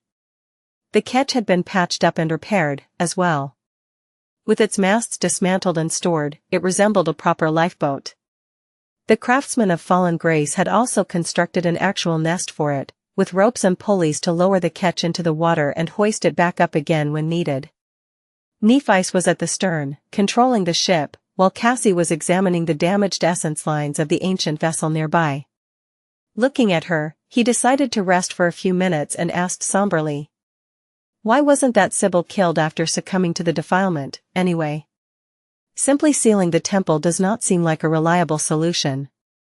Especially since it seems to have been done in a hurry, with all the valuables remaining inside. Who just goes and loses an entire library?" The blind girl was distracted from her thoughts and turned to him, her golden hair fluttering in the wind. She lingered for a moment, then shrugged. "I'm not really sure. It happened long before we entered the nightmare, so, perhaps the people of Fallen Grace simply couldn't bring themselves to kill one of their Sybils. You saw how conflicted they are about us. Perhaps sealing her inside and turning the temple into a mausoleum was simply safer." She sighed and shook his head. "I agree, though. It was a mistake. When I entered the nightmare, we could have preserved the entire city if not for their misguided ways. There were 2 Sybils left in Fallen Grace back then, and one of them had just succumbed to the defilement. She was still new to her unholy powers, though. The battle was dreadful, but we could have won." Cassie remained silent for a bit before answering. "Simple, really. All the nightmare creatures we met before entering the tomb had been corrupted countless years ago. There was barely a trace of their previous selves left. Corruption is a gradual process, as it turns out. The Sybil I killed had not been an abomination for more than a week. She was still mostly human.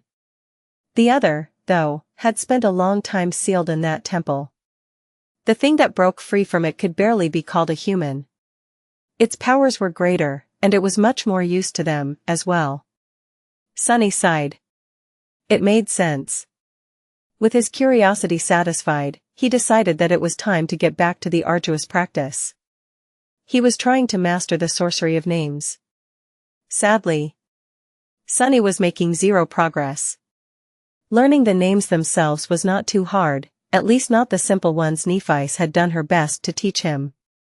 Even though those names were eerily odd, barely fitting into his mind and constantly fading from his memory, he possessed enough mental discipline to hold on to the knowledge of them. The problem was actually trying to speak them. In that regard, Sunny was failing miserably. It was as Ananke had said, people needed an innate talent to master the words. And it seemed that he severely lacked it. Curse it. Perhaps Sunny was being greedy by wishing to learn an entire new system of sorcery, but he still wanted to master the fundamentals of shaping. Today, his attempts to summon the wind were going even worse than usual. He was tired and drained, but there was no result whatsoever. Damned wind. Come on, blow. When Sunny's irritation reached a boiling point, Cassie suddenly straightened and turned her head slightly. There was a frown on her face. Something is wrong. Updated from Chapter 1370 Insidious Adversary. Sunny sighed heavily, then subtly studied the world through his shadows. There was no danger around them. Everything seemed fine. That said, his intuition was indeed telling him something. It was not exactly ringing an alarm, but there was an eerie sensation at the back of his mind. He rose to his feet and studied the great river with his own 2 eyes. After a few moments, Sunny asked, "What is it?" "I don't see anything." Cassie did not move, her frown deepening. The waves rustled as they brushed against the hull of the ship. The sails rippled in the wind. Raising a hand, she touched her cheek briefly, then said somberly, "I feel strange. As if I'm drunk." Sunny stared at her wordlessly. "Huh?" The blind girl grimaced. "It's like I'm seeing double. Only, of course, it's not my sight that is blurry. Rather, it's my aspect ability. The one that allows me to sense what will happen a few seconds into the future." He remained silent for a few moments. The shadows across the chain breaker moved, stirring. So, what you're saying is that something is wrong with the future?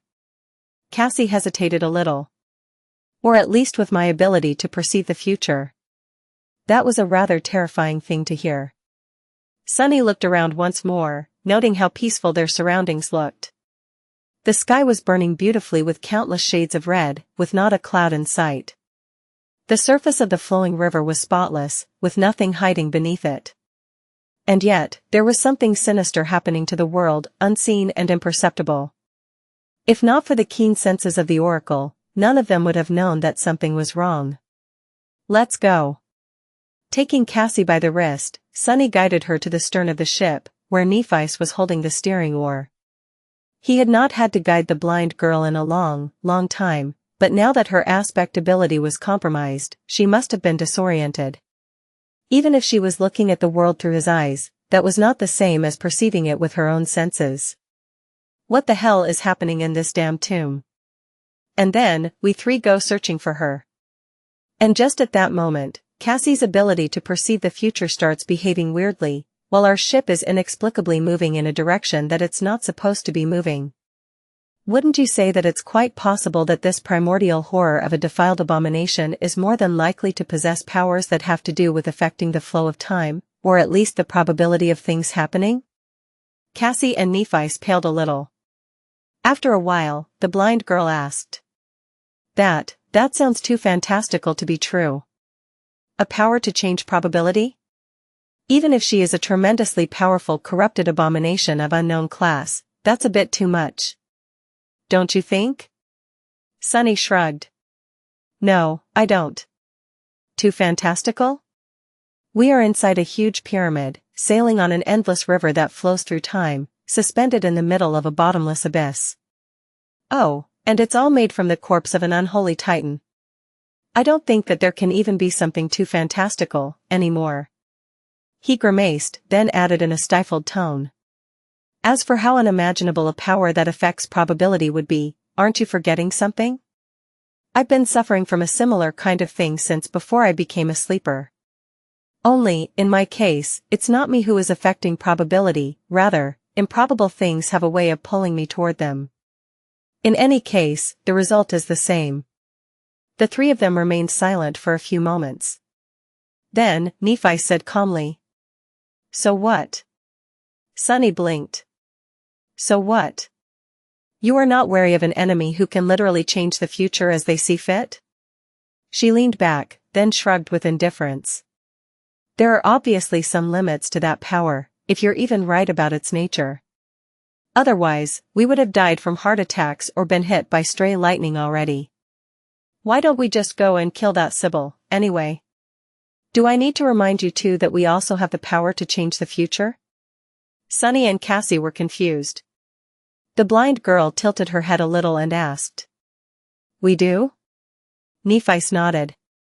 Of course. If we go there and kill the abomination, that will be the future. We would have made it. Every action performed by every person in the world changes the future. That power is really not that unique. In fact, it's pretty universal. He stared at her for a moment, then chuckled wryly. It's hard to argue. The power to change the future, huh? All right. Let's go and make a future where the abomination is dead, and we're alive. It's not like we know how to escape, anyway. Chapter 1371 Dark Garden. The chain breaker was sailing across the blood-red expanse of flowing water. Under the blazing crimson sky, no mystical force seemed to be influencing it, and yet, its course was being set by someone other than the person holding the steering oar. The ship was being pulled toward the lost temple of fallen grace. On its deck, three masters were preparing for battle. Sunny was stretching, his expression calm and focused. Not that Cassie and Nephice could see it, he had summoned Weaver's mask a long time ago. In the battle against a corrupted oracle, it was both his best weapon and shield. Cassie had summoned her armor and half-mask. The quiet dancer and a long dagger were resting in twin scabbards on her hips. Nephice was still wearing her white tunic, but there was a beautiful longsword in her hands now. Its hilt was black, with the symbol of a scarlet anvil being pierced by a sword etched into the pommel. How do we even fight an enemy who can influence the future? After Sunny asked the question, both he and Nephi turned to Cassie. The blind girl frowned slightly. How should I know? Who else would know but her? Sunny hesitated for a few moments, then said awkwardly. Wouldn't a person who can perceive the future know how to kill one of her kind best? The blind girl shifted, then turned to face him. After a short pause, she smiled faintly and asked.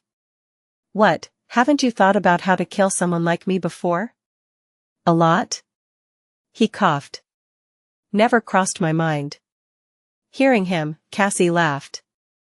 It's like Nephi said, her power has to have a limit. Say she can alter the path of one arrow, then, hit her with 2. If she can alter the path of 100 arrows, hit her with 101. Sunny nodded. Indeed, this was the method he had come up with when pondering how to deal with Cassie, purely out of academic curiosity, of course. Since she could perceive a few seconds into the future, the only way to defeat her was to either exhaust her essence or create a future that was inescapable. Then, knowing it would be of no help. The same principle worked against someone with the power to alter the future, in theory. Assuming that the defiled Sybil could raise the probability of certain events happening, the key to defeating her would be creating a situation where all possible outcomes led to her death. There, a dark shape was slowly appearing from the scarlet glow. A crooked temple was rising from the water, most of it hidden from view and drowned. Its walls, once white and beautiful, were covered by cracks and overgrown with moss. Dark vines were crawling up the broken facade like a burial shroud, blooming with beautiful black flowers. The artificial island the temple had once stood upon was broken and partially submerged. What little of it remained above the waves was like a wild garden, its dark expanse brimming with thorns. The sky itself seemed to dim as the chain breaker drew closer to the drifting derelict. The eerie sensation at the back of Sunny's mind grew stronger. Just relax. I'm sure there's nothing to worry about. He threw a grim look at the Sin of Solace, then commanded the manifested shadows to lower the sails. At the same time, his own shadows moved, gliding across the deck toward their master. Cassie unsheathed her rapier and dagger. Nephi silently raised her sword and rested its blade against her shoulder. She remained silent for a while, then suddenly let out a long sigh and covered her face with a palm. Sunny gave her a glance. Huh? Wait, don't tell me that you're actually worried? Neff avoided looking at him, lingered for a bit, and shook her head. No. I'm just realizing the meaning of everything Lord Mongrel said. Her voice sounded strangely aggrieved. Was Sunny seeing things, or had her cheeks become slightly pink? He stared for a bit, then coughed awkwardly. Well. I meant every single word. With that, he headed to the bow of the chain breaker. Soon, the ship slowed down. Reaching the drowning island, it scraped gently against its surface and came to a halt. Just like before, everything seemed calm, there was no movement in the wild garden of black flowers, and no abominations lunging at them from inside the temple. The breached walls stood precariously, gaping with ominous darkness. It was as if something was inviting them to come inside. Summoning his cursed sword, Sunny grimaced and jumped down, onto the sinister shore. Since we're invited, let's not make the host wait too long. Chapter 1372 Clearing a Path. A moment later, Cassie and Nephi landed behind him.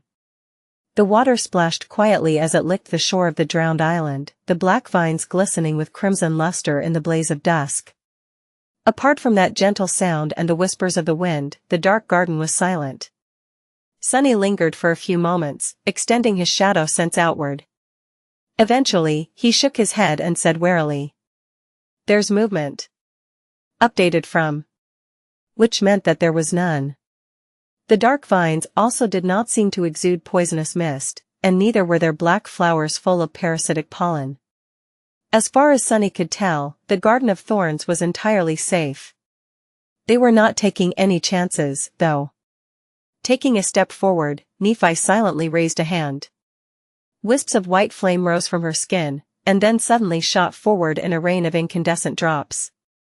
As her eyes shone with incinerating radiance, the white drops fell on the vines and suddenly exploded into a roaring blaze. Nephi stared at the dark garden with grim determination, and following her will, the flames spread with astonishing speed. Soon, the entire place was engulfed in fire. It crawled up the walls of the crooked temple, turning the magnificent edifice into a towering pyre. Soon, the three of them found themselves standing in front of a sea of flames. The black flowers dissolved into the white inferno. The slithering vines were obliterated from existence. The ancient stones cracked and melted, revealing more of the dark interior of the lost temple. Still, no abomination revealed itself from the depths of the burning garden. Nephi let out a long sigh and closed her eyes for a moment. The furious radiance illuminating them from within dimmed, and then disappeared to reveal her pale complexion. At the same time, the raging flames were left without the will that had been pushing them forward. With no more fuel to burn, they grew smaller and were gradually extinguished. The black garden had been turned into cinders and ash, while the walls of the drowned temple were cracked and blackened by soot. The path was clear. The more powerful enemies he faced, the more of them possessed means of sensing. Sunny had expected an ambush to spring until the last moment, but it seemed that there was indeed no danger here, at least on the surface. What waited in the depths of the temple, though? No one could tell. He considered sending his shadows underground to explore, but decided against it. The more powerful enemies he faced, the more of them possessed means of sensing and harming intangible beings. The shadows were no different from parts of his soul, but lacked the protection of his ascended body. So, keeping them close when dealing with a powerful opponent was a wiser choice. Let's go. Shielding her face from the heat, Cassie took a hesitant step forward. Sunny observed her for a moment, then followed. Catching up to the blind girl, he asked. Did Cassie's shoulders tremble a little at the sound of the sword wraith's voice? He wasn't sure. Sunny hesitated for a moment, but remained silent in the end. He didn't really want to answer, and didn't really know what to say. There had indeed been a conversation like that, soon after their first meeting on the forgotten shore. The blind girl had been fast asleep back then, though, most likely. She had never indicated otherwise. Stop. At the sound of Cassie's voice, Sunny tensed up. What is it? Had she really heard the Sinnoh Solace? The blind girl remained motionless for a moment, then took a step forward and leaned down. Her hand disappeared into the ash, and pulled out the singed remains of a crude spear from beneath it. Her face turned somber. Dropping the spear back to the ground, she sighed and said darkly. It's the drowned. Chapter 1373 Counting Echoes. The word hung in the air, both ominous and strangely familiar. Sunny frowned and studied the remains of the crude weapon. Finally, he asked. The drowned? We have never met abominations like that. Which, of course, meant that they had. Nephi nodded. Yes. A group of them attacked the chain breaker once. Drowned outcasts, that was what the spell called them. They weren't too powerful, apart from the depth dweller that arrived with them. Cassie shook her head somberly. The outcasts are the dregs of their kind. Most drowned are much more dangerous. They are, a special tribe of nightmare creatures here in Ariel's tomb. No one really knows where they come from, but many believe that the drowned were humans, once. They hunt in groups and herd true horrors of the depths to use as war beasts. Most troublesome of all of them possess at least a rudimentary level of sentience. They follow strange rituals, too. Nephi frowned. I'm sure we will manage. Unless there are titans or great ones among them, the three of us should be enough to deal with these drowned. The blind girl remained silent for a few moments. That is true. Although the trace of the drowned is bad news, they're nothing we can't handle. I am concerned about what their presence here represents, though. She turned to face the ruined temple and gritted her teeth. These abominations are very territorial. They constantly battle with other nightmare creatures, and leave signs to avoid the waters where truly powerful foes dwell. The fact that the drowned are here, on the island, means that they have accepted the Sybil as their ruler. Cassie paused, then added with a dark expression. Which means that she has become a tyrant, at least. Only those have enough authority to make the drowned submit to them. Sunny let out a sigh. So, a corrupted tyrant, then. Don't even think about it. Hearing Sunny's hiss, Fiend flinched and turned away from the clockwork swordsman with an innocent look, as if the thought of gobbling up Cassie's echo out of spite never crossed his gluttonous mind. I can't believe it. This fool is really getting out of hand. Shaking his head, Sunny turned to Nephice. She was the only one of them who did have anything to summon. Of course, that was only because Changing Star had always given the echoes she earned away to someone else. Even now, 2 of Cassie's 3 had come from Neph. It was a bit sad, though, for her to look like an impoverished noble when compared to Sunny and Cassie. Feeling his gaze, Nephi shifted slightly and stared back. What? Sunny shook his head. No, nothing. At that moment, the sword wraith laughed. Doesn't have anything to summon? Fool, why would she need to?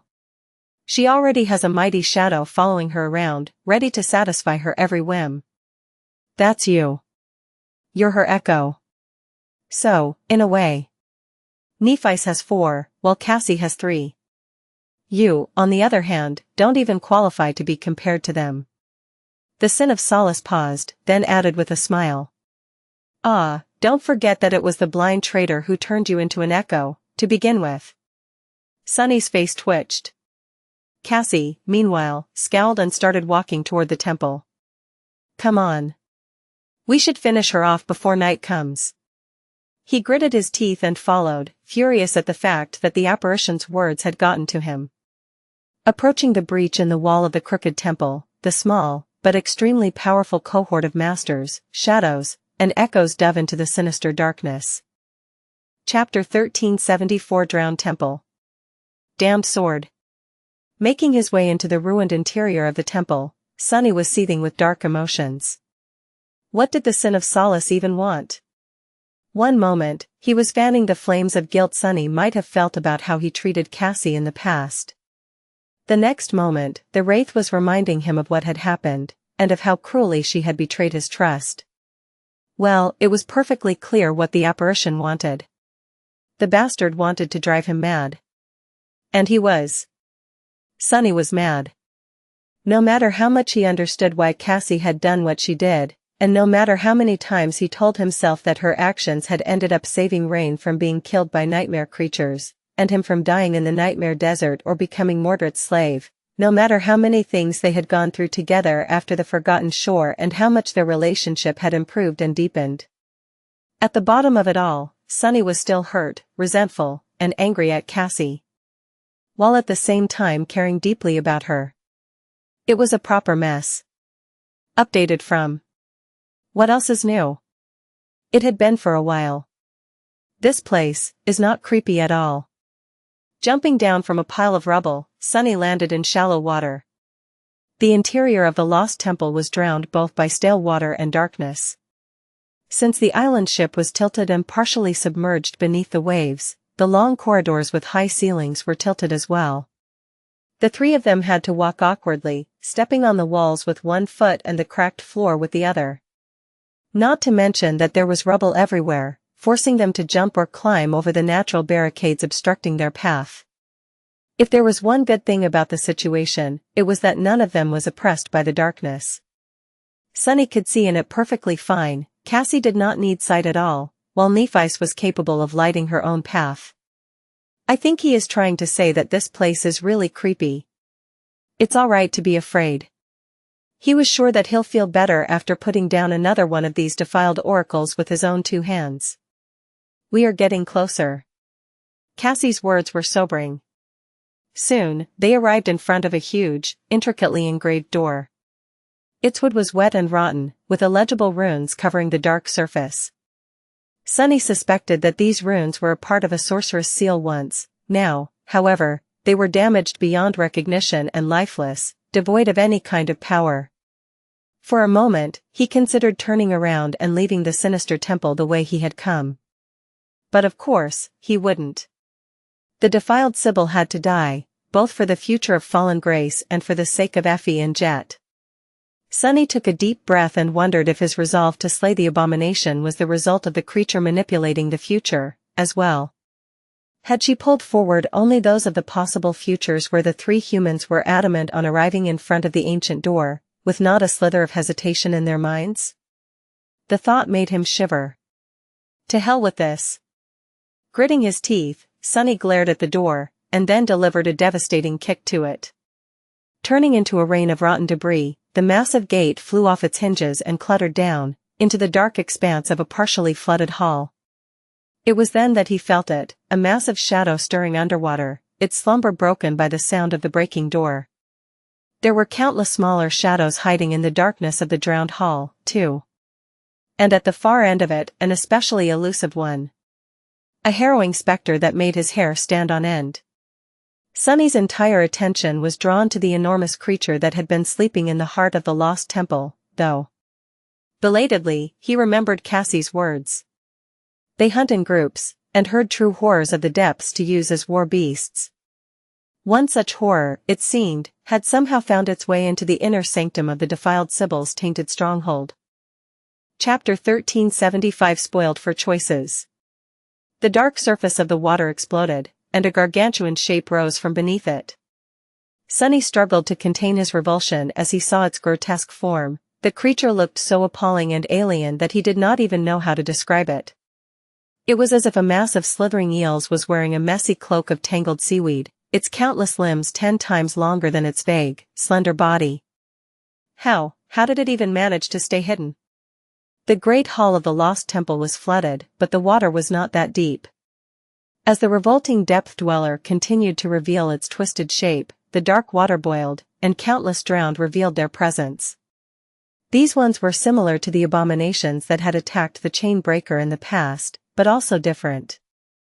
Their bodies were humanoid, with powerful black tentacles instead of a pair of legs. However, instead of gaunt outcasts who were overgrown by barnacles, the true drowned looked much more strong and fearsome.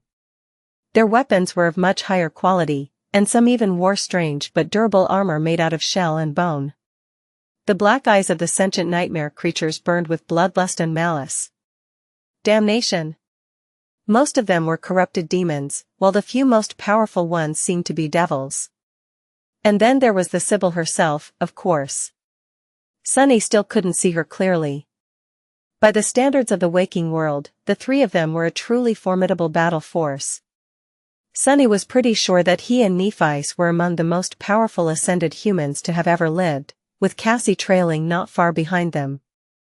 They were accompanied by 2 transcendent devils, a transcendent beast, an ascended terror, and an ascended monster. Their memories were also empowered by a supreme memory, the Crown of Dawn. Still, this battle was not going to be easy. It promised to be extremely perilous, in fact. As Sunny's pupils narrowed, the time seemed to slow down. His mind entered the state of battle clarity, banishing all unnecessary thoughts. He lingered only for a moment, waiting for Nephice to make a decision. Suppressing his worry, he lunged forward. Sunny was really spoiled in this battle. With the crown of twilight supplying him with he chose to concentrate on 2 of the multitudes of tools available to him. An almost endless amount of essence in this place of eternal dusk, he did not have to be frugal with how to use it at all. The limits that had oppressed him during the entire southern campaign were gone, the only one that remained was mental capacity. There was a lot he could do. Shadow manifestation would allow him to, if not outright kill, then at least wound and stall many of the abominations. He could achieve something similar by controlling water with the help of the Serpent King's crown. While the hall was not spacious enough to warrant turning into the onyx serpent, he could still use Shadow Shell to assume the form of the Shadow Spawn. He could also use Shadow Step to rain terror on the battlefield. The problem was that his mind was not potent enough to handle all of these tasks at the same time. The enemies were also more powerful than any group he had faced in Antarctica. Corrupted demons and devils were not new enemies for him, but Sunny had never faced so many of them at the same time. What made sentient abominations so dangerous was their intelligence, and the drowned seemed more than smart enough to fight as a single force instead of a group of powerful, but uncoordinated creatures. Many of the strategies he had used to slaughter weaker enemies were not going to work as effectively against them. So, he chose to concentrate on two of the multitudes of tools available to him. The first was the Crown of Twilight and the rudimentary control over water it gifted him. Although the Great Hall was not entirely flooded, it still gave an advantage to the drowned, who could move with equal ease on land and in water. Terrain advantage was of utmost importance in any battle, so Sunny was going to try and turn the tables on his enemies. The second was the Sin of Solace. Currently, all memories Sunny had summoned were augmented by the Crown of Dawn, including his already fearsome Jian. Its long jade blade was more than powerful enough to cut through both the corrupted abominations and their armor, and therefore, augmenting his strength even further with Shadow Shell was simply unnecessary. The best decision Sunny could make was to fully concentrate on his swordsmanship, cutting out all things except for those that were in service of it. Let's show them. Landing on a toppled column, he moved fluidly and delivered a lethal slash to the neck of an attacking abomination. However, from just that first strike, Sunny realized that this battle was going to be much more deadly than he had ever thought. Chapter 1376 Fighting the Future. New novel chapters are published at novelhall.com. The Sin of Solace flashed through the air, moving with stunning speed. Considering how insidiously sharp the cursed blade was, there was no way for the drowned to survive the strike. Sunny was so confident that he would see the abomination's head flying away in a rain of blood that he did not even slow down to consider other possibilities. And yet, something entirely different happened. He missed. At the last moment, the nightmare creature lowered itself deeper into the water, and the jade sword whistled safely above its head. What? It had been a very long time since Sunny made such an egregious mistake. His swordsmanship was not flawless, since nothing really was. He was a lesser swordsman than Nephi's was, true, but who wasn't? Compared to almost every other living human, Sunny was an absolute master. A seasoned warrior with enough talent, skill, and experience to be considered an actual sword saint. He could accept that an enemy was more powerful than him. He could even accept that an enemy was more skilled than him, although exceedingly rare, there were a few of those. What Sunny could not accept, however, was the fact that he missed a simple killing blow. Something did not add up. Before he could even try to understand what had happened, the drowned was already near. Saved from assured decapitation, the creature pushed with its tentacles and flew forward as if shot from a cannon. The dark spear struck Sunny's unprotected chest and tossed him backwards. Arg! The blow was powerful enough to send a blinding flash of pain through his body. However, the spear of the drowned demon failed to pierce the black silk of his tunic or rip his marble skin. How did I miss? Sunny fell into the water, or rather, he would have. Instead, his body disappeared into the shadows and appeared a moment later behind the triumphant abomination. The Sin of Solace flashed again, and was blocked by the shaft of the dark spear. It was of no help, though. The jade blade seemed to have passed through the ancient bone. A moment later, a thin line appeared on the shaft of the dark spear, and it split into two halves. Weapon unobstructed, then did the same with the abomination's armor, flesh, and bone. A moment later, a thin line appeared on the shaft of the dark spear, and it split into two halves. The same happened to the drowned, who had been cleanly and savagely cut in two. You have slain a corrupted demon, drowned warrior. Your shadow grows stronger. Then, however, his mind settled. There was a mutilated corpse of one of these demons floating in the water right in front of him, after all. He had defeated that one abomination, so he was going to slaughter the rest in the same way. It was just going to be much, much harder. If one strike failed to kill the enemy, he was going to deliver two. If 100 strikes failed to kill the enemy, he was going to deliver 101. Everything that could go wrong was going to go wrong, but hadn't Sunny always lived by that principle, anyway? Considering his fated attribute, he was perhaps the one person in the two worlds who was perfectly suited to fight a battle like this. Swiftly turning around, he brandished the Sin of Solace and jumped down from the toppled column, into the dark water. Instead of plunging into it, however, Sunny landed on the slick surface as if it was solid. This feat wasn't too hard to accomplish by combining the Feather of Truth trait of his shell with the Royal Promise enchantment of the Crown of Twilight. Without pausing even for a second, Sunny dashed forward, running across water as if it was land. A part of his mind was preoccupied with controlling the treacherous surface under his feet to support his weight. The rest of his mind was concentrated on murder. Sunny allowed his focus to become shapeless, giving up on his preconceived notions of how combat was supposed to work. It was not easy to let go of deeply ingrained habits, but his mind was nothing if not adaptable. Simultaneously, he made alterations to his battle approach. Vertical and thrusting attacks were easier to avoid, so he had to favor horizontal ones. Any attack he would usually consider unavoidable could fail, so he had to always keep the possibility of failure in mind and create contingencies. The same went for defense. Sunny had to change his entire approach to keeping himself alive on the fly. There were countless other adjustments he had to make, as well. But if anyone could do it, it was him, the master of shadow dance. As another drowned lunged at him, Sunny shifted his weight slightly and avoided the predatory spear. The Sin of Solace lashed out, somehow missing the abomination by a hair's breadth.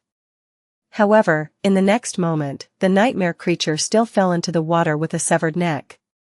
That was because Sunny calmly pulled the Jian back and sliced through the enemy's flesh while continuing the fluid motion.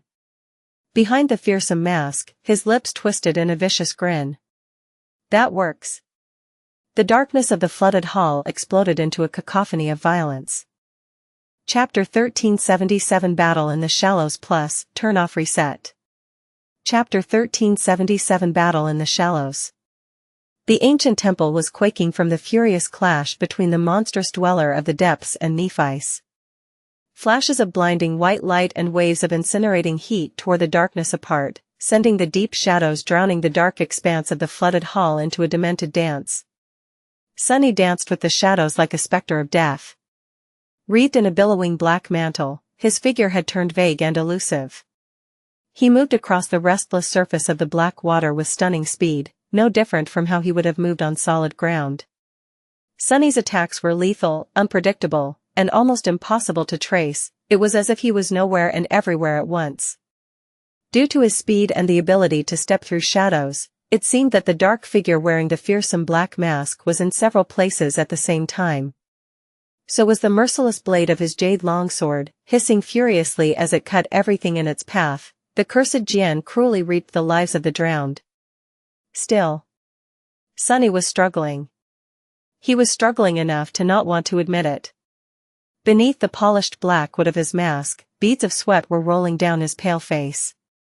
The drowned were both powerful and dreadful adversaries. Each of them was a nightmare creature strong enough to threaten the life of a saint, let alone of a master like him.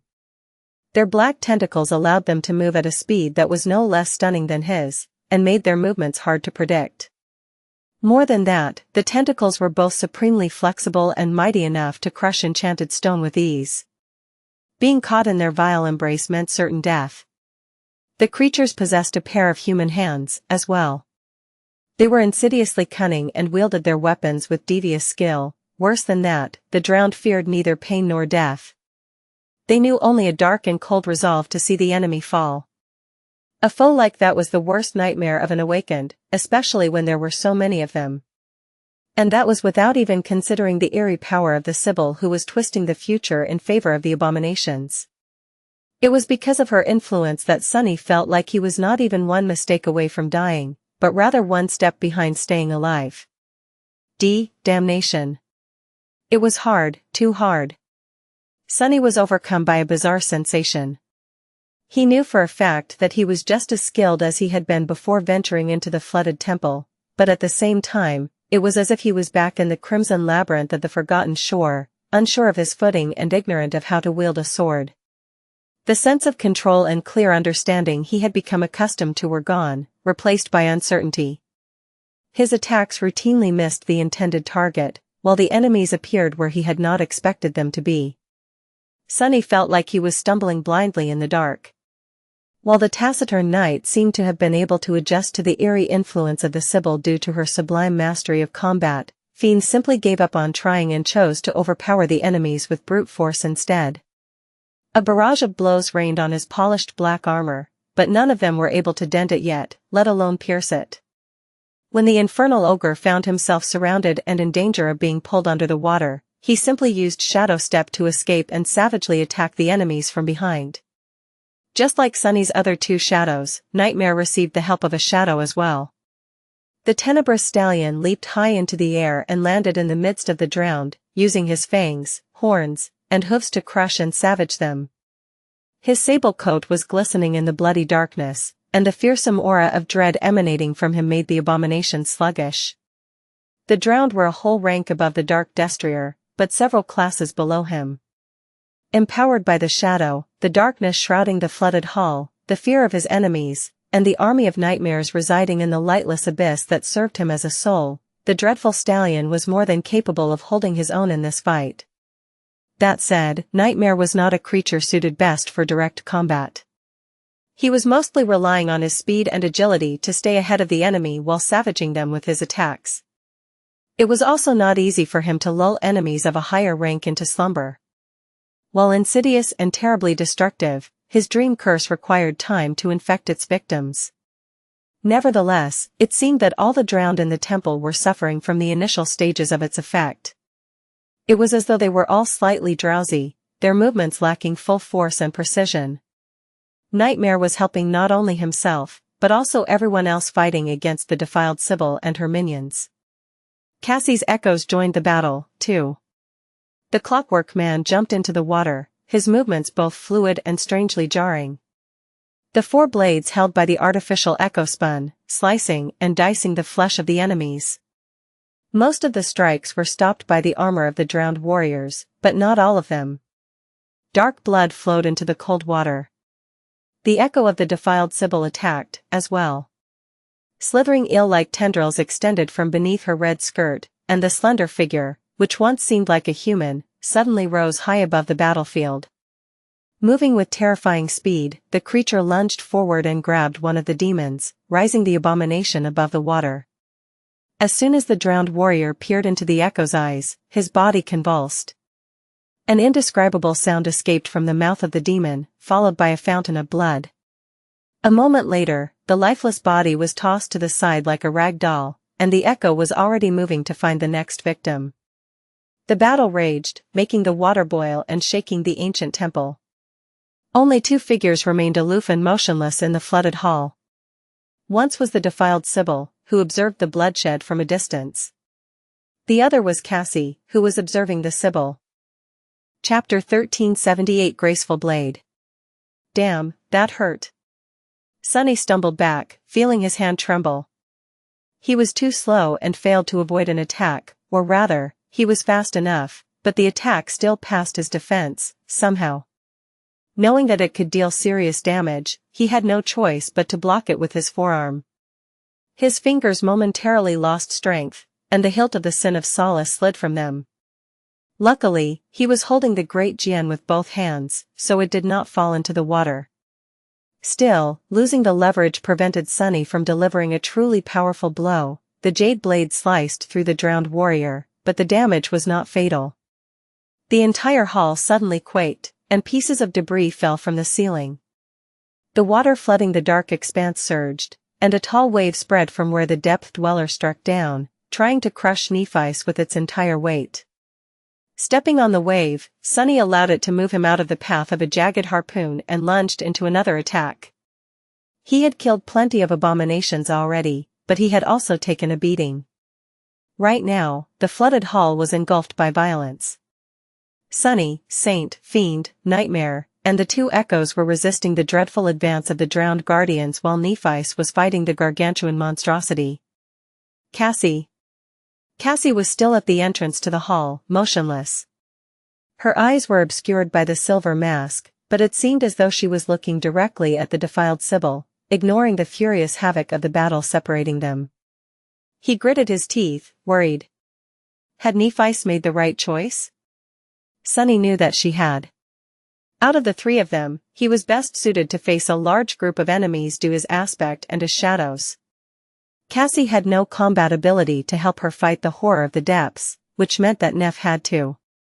What the blind girl did have, though, was an ability that could potentially counter the insidious power of the defiled Sybil. Unlike the depth dweller who possessed overwhelming physical might, the true ruler of the flooded temple mostly relied on mystical authority over the future. Cassie had a good chance of being able to face her.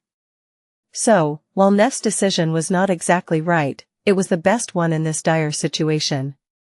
She assigned each of them a role suiting their capabilities. Still, the defiled priestess was a corrupted tyrant.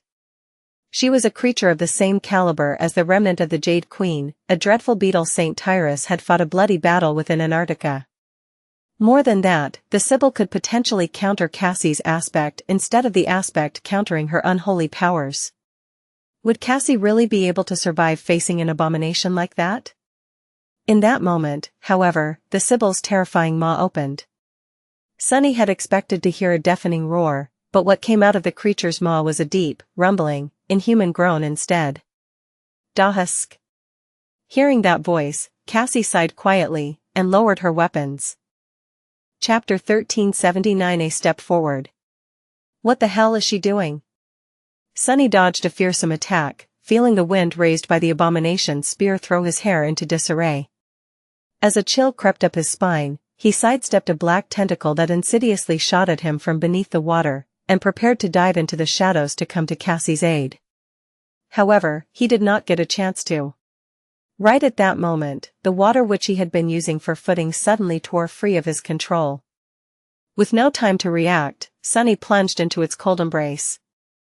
This section of the dark hall was not flooded too terribly, but still, a moment later he was submerged up to his chest. Curse it! Sunny did not have to look around to know what had happened. One of the corrupted devils leading the drowned was targeting him, using some profane power to wrestle the dark waters from his control. He did not possess a domain yet, after all, so whatever connection to the element the Crown of Twilight provided him with was weak and rudimentary. The situation was not good. Currently, Sunny was only augmented by a couple of his 5 shadows and some of Neff's flame. Because of the synergy between the two, he was much stronger than he would have been otherwise, enough so to push his body through water with sufficient speed. But not enough speed to keep the same frantic cadence of combat. That devil has to die, fast. Distracted by his own predicament, he had to delay joining Cassie in the battle against the Sybil. Up on the dais overseeing the flooded hall, meanwhile, the defiled creature and the blind seer continued to stand opposite of each other without movement. Only the Sybil's appalling tentacles were swaying subtly, her monstrous figure reflected in the polished metal of Cassie's light cuirass. Despite their inaction, the air between the two was swelling with an invisible tension. It was as though something utterly dark and dreadful was seething, unseen, beneath the fabric of the world, ready to explode and engulf the expanse of the flooded hall. Cassie stood with her weapons lowered, her silver mask directed straight at the defiled monstrosity. Her beautiful face was slowly growing paler and paler, but its expression remained calm and resolute. Despite her body remaining motionless like an ice sculpture, her mind was in a state of utter havoc. It was because she was using her awakened ability to its utter limit, well past it even. If Sunny was capable of reading thoughts, he would have known that the blind girl was in a state of absolute, pristine battle clarity. Time moved slowly for her, and 1,000 thoughts were being born in her head each second. Cassie was sensing the future, or rather, a multitude of futures. At the same time, she felt something breaking through her armor, crushing her ribcage, ripping her heart and lungs into shreds, snapping her spine, and exiting from her back. Cassie's convulsing body was raised into the air and tossed aside, leaving a long bloody trail on the dais. The harrowing wound did not kill her instantly. Drowning, she wished it had. At the same time, there was nothing in the future but terrible, inhuman, intolerable agony. Cassie was broken, torn apart, and drowned. The pain never ended. But that was all right. Thanks to her strange ability, she had already survived dying 10,000 times. Every time she fought, she died countless times to emerge victorious from the fight. That was how she won. Back in the present, no more than a split second passed. She was still standing motionlessly, a calm expression on her face. A step to the left, then. In Cassie's mind, she took a swift step to the left. The most up-to-date novels are published on n0velg.co/m. Chapter 1380 Cage of Futures. In the darkness of the Flood Temple, a second passed. Sunny was still falling into the water. During that second, Cassie had lost count of how many times her slender body was broken and mutilated by the monstrous Sybil. A thought was much faster than a blade, but it had the same effect on the future as an action. Every time she mentally changed her plan of action, the immediate future changed, as well, and currently, Cassie was thinking with stunning speed. A step to the right. Updated from. A step forward, high attack. A step forward, low attack. A half step. She imagined a future and suffered the consequences again and again. The Sybil was too powerful, too sinister, too vile, but not insurmountably so. Another moment passed, and finally, Cassie imagined the future where she did not die. Found it. In the approaching moment of time, she managed to evade the fury of harrowing tentacles unscathed and deliver a fatal strike. The quiet dancer whistled melodiously as she cut the air and plunged into the Sybil's neck. Cassie prepared to move. But then, the fragmented future turned vague, disappearing. Instead, there was more pain, more defeat, and more horror. Of course, thought so. She did not lose her composure because that was what she had been expecting. Cassie was not the only one oracle in this temple, after all. The Sybil had just as much control over the future as she did, much more of it, even. Just as Cassie finally found one path that led to her victory, the defiled abomination destroyed it, pulling over other outcomes from the abyss of possibilities. Instantly, whatever chance the graceful young woman facing her had was gone. Their unseen and motionless, but furious and chillingly violent battle continued. Another second had already passed. Faster, faster. And smaller still. Down in the water, Sunny used the convulsing body of the corrupted devil to push himself to the surface and shot into the air. Landing on a pile of rubble, he tossed the fiend's severed head at an approaching abomination and followed up with a strike of the Sin of Solace, piercing the creature's heart. After that, he had a second to breathe.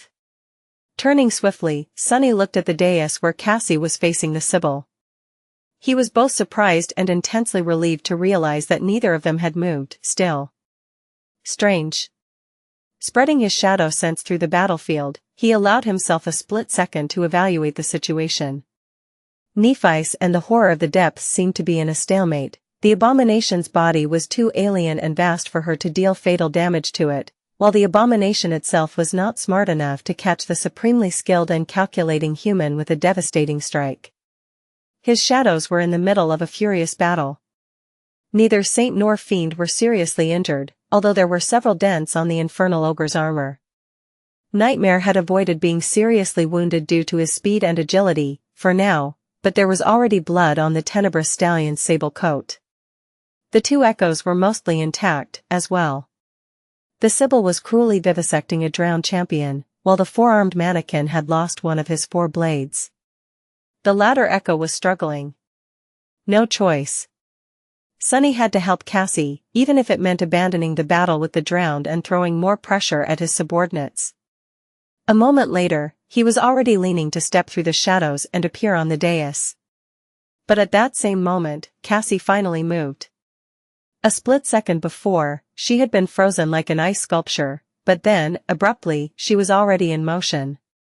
Dashing forward with stunning speed, the blind girl danced between the surging tentacles, somehow avoiding each inescapable and lethal strike. Before Sunny could even blink, the blade of the quiet dancer flashed once, and Cassie was suddenly behind the monstrous tyrant. The Sybil swayed slightly. Her tentacles grew still. Then, a thin stream of crimson blood flowed from a small hole in her neck. As the invisible ripple spread through the flooded hall, the defiled oracle swayed once more and toppled into the seething black water. Chapter 1381 Cleaning Up. As soon as the Sybil fell, it was as though an invisible ripple spread through the darkness of the flooded temple. Sunny did not see anything, nor did he sense the change, but the gnawing feeling of something being subtly wrong with the world was suddenly gone, allowing him to breathe freely. Cassie, killed her? Stunned, he froze for a split second. The grotesque body of the defiled plunged into the water and disappeared beneath its dark surface. Sunny had no doubt that the creature would emerge from the restless depths to deliver its furious retribution the next moment, but the moment passed, and it had not.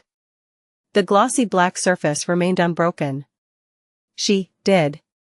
Sunny was momentarily astounded. Yes, Nephi's had chosen Cassie to face the Sybil, but not to slay her. The blind girl had been meant to occupy the defiled until one or both of them finished wiping out their share of enemies and reached the dais. When had Cassie become so strong? Although the Sybil had been a nightmare creature who relied on her unholy powers more than on her physical might, a corrupted tyrant was still a corrupted tyrant. Killing an abomination like that was no small feat, quite the opposite, actually, let alone doing it in one strike. How many masters were there who could boast the same? Were there any, even? And yet, Cassie had not only killed her, but had also made it look effortless. Sunny frowned, feeling a strange mix of unease and elation. Had she always been that lethal, or was it the result of the years she spent alone in the third nightmare? He suddenly felt a hint of discomfort. It was as though he did not know one of his closest companions nearly as well as he had thought. A moment later, a mass of black tentacles enveloped the empty space where he had been standing. Sunny, however, was already somewhere else, his jade sword reaping another life. Not too far from him, Saint continued her silent slaughter. With nothing holding her back anymore, the graceful knight had turned even more lethal. Unlike Sunny and Fiend, she could not move through shadows, which put her at a dire risk of being surrounded. The drowned were not much weaker than the taciturn shadow, so being caught by their tentacles could very well mean the end of her. However, Saint was too skilled and calculating to allow herself to be immobilized. She was a battle master, after all, which meant that any battlefield was her domain. Moving with deadly grace and murderous foresight, she controlled not just her sword, but also the very space around her. Everything that entered it was at her mercy. Fiend, meanwhile, was wreaking havoc among the drowned. The dull black silver of his metal body seemed to radiate heat, and surrounded by boiling vapor, the furious shadow sliced through the abominations with his incinerating claws. The white radiance burning in his eyes and maw was tinted crimson by the flowing blood of his enemies. The infernal ogre seemed to be enjoying himself quite a bit. This was his first battle after reaching maturity, and so, he was basking in his ferocious strength and his newly learned battle techniques. He also seemed very happy at the opportunity to show off in front of Saint. Not to mention that every abomination he killed was bound to become his dinner soon. Unlike everyone else in the flooded hall, Fiend was on cloud 9 and living his best life. The echo of the Sybil was gruesomely slaughtering the drowned, followed by the damaged steel mannequin. The two of them were much less expressive than Sunny's shadows, but also pulling their own weight. Of course, all of them were having a much easier time of fighting the swarm of corrupted demons because their enemies were weakened by the dreadful powers of nightmare. The dark destrier was shrouded in darkness and terror, moving across the flooded hall as swiftly as a shadow.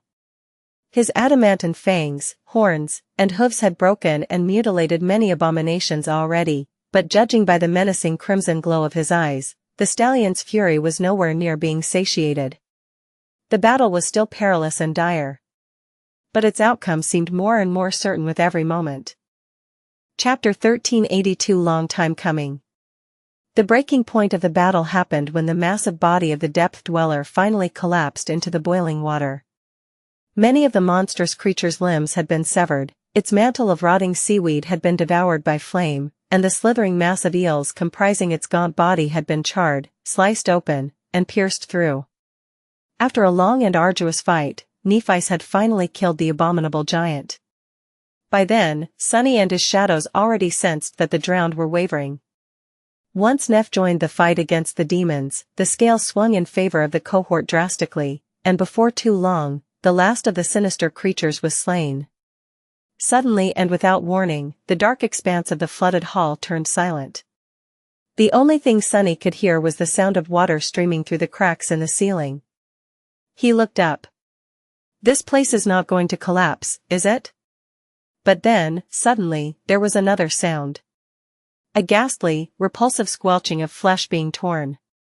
Spinning around, Sunny raised the sin of solace and prepared himself for the worst. But what he saw made his eyes narrow. Having already climbed on top of the dead depth dweller, Fiend was enthusiastically tearing into the creature's repugnant flesh with his fangs. Feeling Sunny's gaze on him, the ogre looked up in confusion, as if trying to ask. What? Pieces of disgusting, fleshy meat were still hanging from his maw. Sunny shook his head. Anyway, dispatching a corrupted tyrant in a single exchange. That was impressive. Since when are you so terrifying? Cassie faced him and suddenly laughed. I'll take it as a compliment? If you don't mind. Her laugh was bright and clear. She turned in the direction where the Sybil had disappeared beneath the dark water and sighed. She was the enemy that cost me half of fallen grace. And all the lives that have been lost as a result of moving the city upstream. I've been preparing for this fight for a very long time, so, don't be too surprised. Sunny coughed and looked away. The defiled Sybil had been a dangerous adversary to him, but to Cassie, she was something more. He knew all too well the shame of losing people you were responsible for to an overwhelming enemy. Good, it's good that Cassie got some payback. He hoped that he would be able to slaughter the winter beast one day, too. Sunny hesitated for a moment, thinking if he should pat the blind girl on the back. Or maybe grip her shoulder. What was one supposed to do in these situations? Before he could decide, though, Nephi's took a few steps forward and took Cassie into a gentle embrace. She did not say anything, but there seemed to be no need for words. The blind girl smiled. Thank you, anyway, the temple should be safe now. I don't think it will collapse anytime soon, either. Still, we shouldn't linger. How about we rest a little, gather our spoils, and then do what we came here to do? Sunny nodded. Accomplishing their goal as soon as possible sounded like a good plan. Gathering plentiful spoils sounded even better. But the most enticing thing Cassie suggested, by far, was to rest. Great idea. Without wasting any time, Sunny plopped on the ground and summoned the covetous coffer. Fiend was not the only one who had worked up quite an appetite during the tiresome battle. Chapter 1383 A pile of soul shards plus, turn off reset. Chapter 1383 A pile of soul shards. Sunny, Nephi's, and Cassie spent a while resting on the dais of the flooded hall. They were surrounded by the stench of blood and death, but none of them minded. It was too familiar of a smell, after all, most awakened would not lose appetite because of it. The three of them needed to refuel their exhausted bodies, regardless. Without speaking much, they consumed a hearty meal and spent some time catching their breaths. There was mental fatigue to deal with, as well. The mind was not as quick to recover from the strain of the battle as the body. Sunny, it seemed, was in a better shape than Nephi's and Cassie. After spending some time in a comfortable daze, his thoughts started to wander. Curious, he checked his runes. No luck. Despite the large number of enemies he and his shadows had slaughtered, there were no new memories, not to mention echoes. Sunny was not too discouraged, though, mostly because his shadow fragment counter was showing 1944/5000. I've earned almost 500 fragments in a single battle. That was a truly stunning amount. Sunny struggled to remember if he had ever earned that much, that fast. Considering that the nightmare promised to be quite intense from this point onward, there was a good chance that he would emerge from it as a terror. Just 6 battles of similar scope would do the trick. Of course, it was uncertain if he would survive the nightmare at all. Still, every fragment he absorbed made him a tiny bit stronger. So, earning hundreds of them in the span of a few minutes was a boon. After a while, the three of them reluctantly got to work. By then, Fiend was mostly done with devouring the gargantuan corpse of the depth dweller. Once again, Sunny was flabbergasted by how much meat could fit inside the gluttonous shadow's bottomless belly. The monstrous abomination had been at least 10 times larger than the steel devil, and yet, there was barely anything left of it. Does he have some sort of an endless spatial storage instead of a stomach? Shaking his head, Sunny called both Fiend and Saint over. Then, the 5 of them started the gruesome job of recovering the soul shards from the drowned. After a while, they were back on the dais, sitting on the cold stones. All 3 humans had a somewhat strange look on their faces, their eyes reflecting the beautiful glow of a sizable pile of radiant crystals that lay between them. Unable to control himself, Sunny trembled. So much money. There were no less than 300 transcended soul shards in the pile. 300. In the waking world, they would have sold for enough money to buy the entire terrace district where his home was located. Even then, he would be left with enough credits to. What do I even spend it on? Sunny lingered for a few moments, then scratched his head.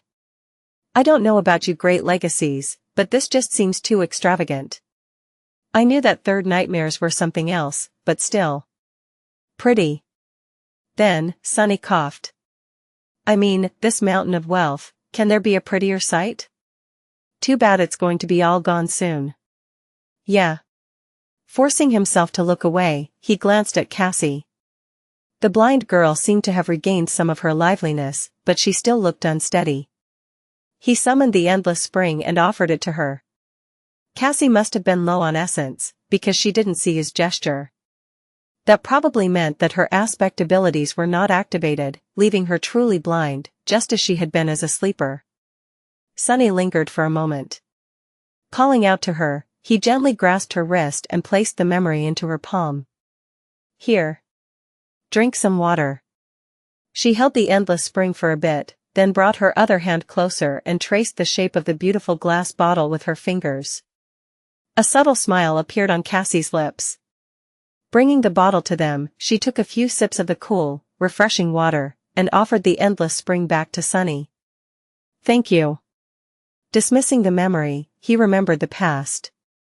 The endless spring was one of the 3 memories Cassie had earned in her first nightmare. It had served them well on the forgotten shore, and was later gifted to Sunny by the blind girl.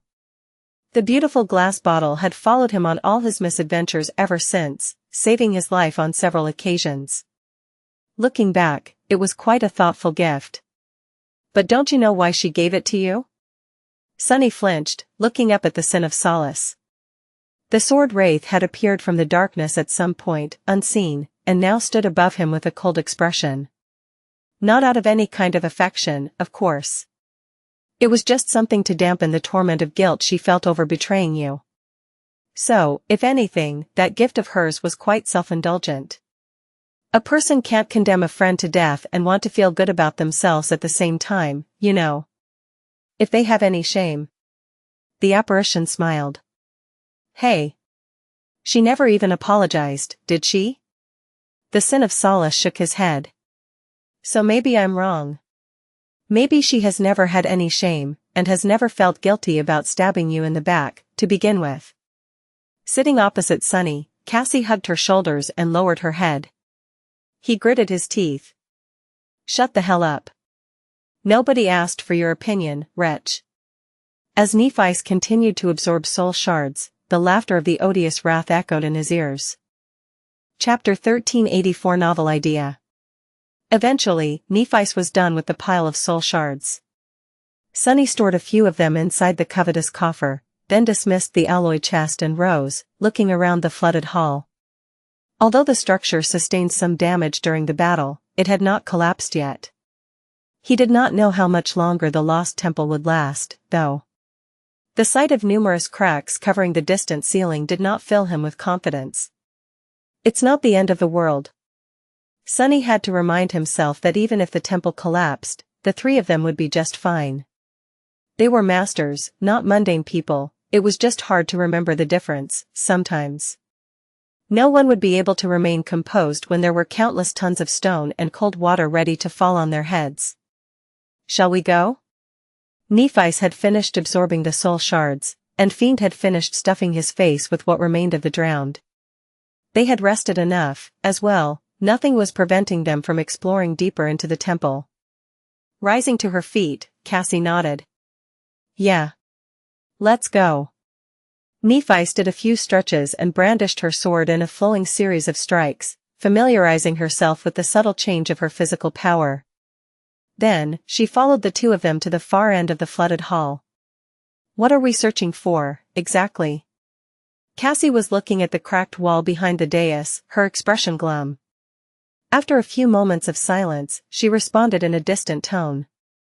This temple used to be dedicated to knowledge. The three Sybils who ruled Fallen Grace each had different responsibilities, and this one, as the senior, was the guardian of truths. She oversaw a vast library where everything the Sybils knew about the world was recorded.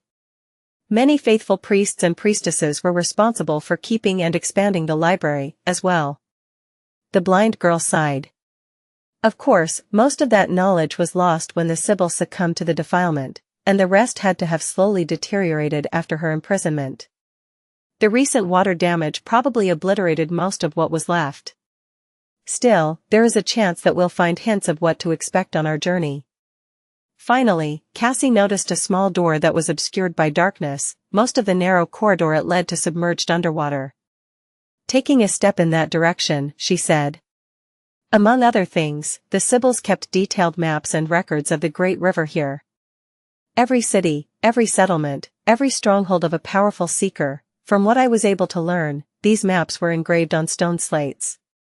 They would not have been destroyed that easily. The information about the place where Effie and Soul Reaper are trapped should have been recorded, as well. However, personally, I disagree. I'd rather live, no matter what. He looked at her with surprise, slightly confused by the contradiction. Why? Cassie remained silent for a few moments. It seemed as though she was considering his question seriously. Eventually, she chuckled. Honestly, I'm not quite sure. Pride, maybe? The world is trying to kill us so hard. It just feels like such a shame, to let it have its way. Sunny stared at her with an incredulous expression. What the hell? Wasn't it basically the same thing he had told Hero all those years ago, in the first nightmare? It was like listening to a more refined and eloquent version of himself. Was it such a surprise, though? Although he and Cassie came from entirely different backgrounds, they were more alike than anyone would think, simply because they both shared an affinity to fate, and knew better than most how tyrannical fate was. He kept quiet for a bit, then scoffed. Before Sunny could respond, though, Nephi spoke from behind them. Well, then, what's the problem? Just make sure not to die. There, problem solved. He nodded with a grin. Exactly. I mean, it's not that hard. If a fool like me can stay alive, anyone can. Cassie smiled, amused by their awkward attempts to raise her mood. She nodded. Ah, all right. What a novel idea. I'll take it under advisement. As the sound of quiet chuckling echoed in the dark corridor, the three masters went deeper into the darkness of the ancient temple. Chapter 1385 Flame of Divinity. Updated from. As they walked through the corridors, Sunny kept clearing their way with the help of the Crown of Twilight. Of course, they could easily swim through the flooded portions of the temple, but why would they, if there was an easier way? The walls of the narrow corridors glistened, reflecting the light of a luminous memory Nephi had summoned. Soon, Sunny noticed a subtle change in them. If the ancient stone was unadorned before, now, it was covered by the remains of beautiful murals. He couldn't quite understand what was depicted on them, though, partially because the murals were heavily damaged, partially because the images were quite strange. They were more symbolic than descriptive, at least that was the conclusion he made. What's that? Noticing that Nephi seemed to be interested in the murals as well, Sunny finally gave voice to his curiosity. She hesitated for a few moments, then shook her head. I'm not sure. In front of them was an image depicting a vast black field that looked strangely terrifying. In the middle of it, a massive golden flame was burning, illuminating the darkness with its radiance. Cassie slowed her steps and turned slightly, facing the mural. After a moment of silence, she said matter-of-factly. It's the myth of creation. The two of them looked at her with some confusion. Feeling their gazes, the blind girl sighed, then smiled lightly. The inhabitants of the dream realm had a myth of how the world came to be, of course. Actually, many of them. Most shared common points, though. She pointed to the mural. In the beginning, there was only the boundless void of chaos. Sunny tilted his head a little, remembering the description of a memory he once possessed, the memory of a drop of Shadow God's blood. The runes he had read told the same. Of course, Cassie was slightly altering the meaning due to the difference between the language of the waking world and the runic language the spell used. There was no void of chaos, because the words void and chaos meant the same thing. Come to think of it, it had been the same in the human language once, as well. These days, when someone said chaos, they wanted to describe some sort of a huge mess. But the initial meaning of that word simply meant emptiness, the void. So, saying that there was only the void meant the same thing as saying there was only chaos. She nodded. Yes. A desire also can't exist by itself. It needs a subject. You want something, strive for something, dream of something, so, a desire has to be directed somewhere. Hence, with it came direction. Sunny looked at her with a strange expression. That, strangely makes sense. So the direction the myth spoke about was a natural consequence of desire, or rather the concept of desire being born within the void. And since both were constant, their existence was in opposition to the forever changing abyss. Where there had been only chaos, there was now something resembling order. Coincidentally, the word directionless could also mean disorderly in the runic language. And therefore, the word direction could also mean order. Even though it was not entirely correct, such an analogy made it easier for Sunny to understand the underlying meaning of the strange creation myth. It was a conflict between chaos and order. The void creatures represented chaos, while the gods represented order. He hesitated for a moment, then asked. But a desire for what? What was that desire? Cassie laughed quietly. Nobody knows. In fact, I don't think that anyone can know. We humans are not capable of truly understanding divine matters, after all, so this myth is merely a crude facsimile of the real story. Personally, I think it was the very idea of desire, not a specific one. That's why there is a fairy tale about the Well of Wishes here in the Tomb of Ariel, a magical place that can grant any wish, not just the correct one. Sunny looked at her, amused. You know that fairy tale too? Cassie coughed and turned away in embarrassment. Oh. Yeah, it's popular among the younger inhabitants of Fallen Grace. I listened to it once or twice out of curiosity. She lingered for a moment, then walked to the next mural. On it, 6 radiant figures were shown standing around the mass of golden flames, which had become much smaller. Vague, but terrifying shapes could be seen in the surrounding darkness, swarming them. The blind girl pointed at the image. The gods were born from desire. Then, they waged a terrible war on the old ones, the creatures of the void. Chapter 1386 Forests, Plains, Rivers, and a Vast Blue Sky plus, Turn off Reset. Chapter 1386 Forests, Plains, Rivers, and a Vast Blue Sky. The next few murals depicted the battles between the 6 radiant figures and the vague shapes hiding in the darkness of the abyssal void. Sunny found them quite funny. He already knew that the war between the gods and the unknown were waged with weapons like death, time, and space. It had truly been a war beyond human comprehension.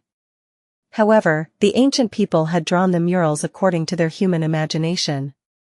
In them, the gods battled the void creatures with swords, spears, and even fists, from time to time. Imagining a god having a fistfight with a primordial horror was rather comical. Sunny shook his head. It's curious, isn't it?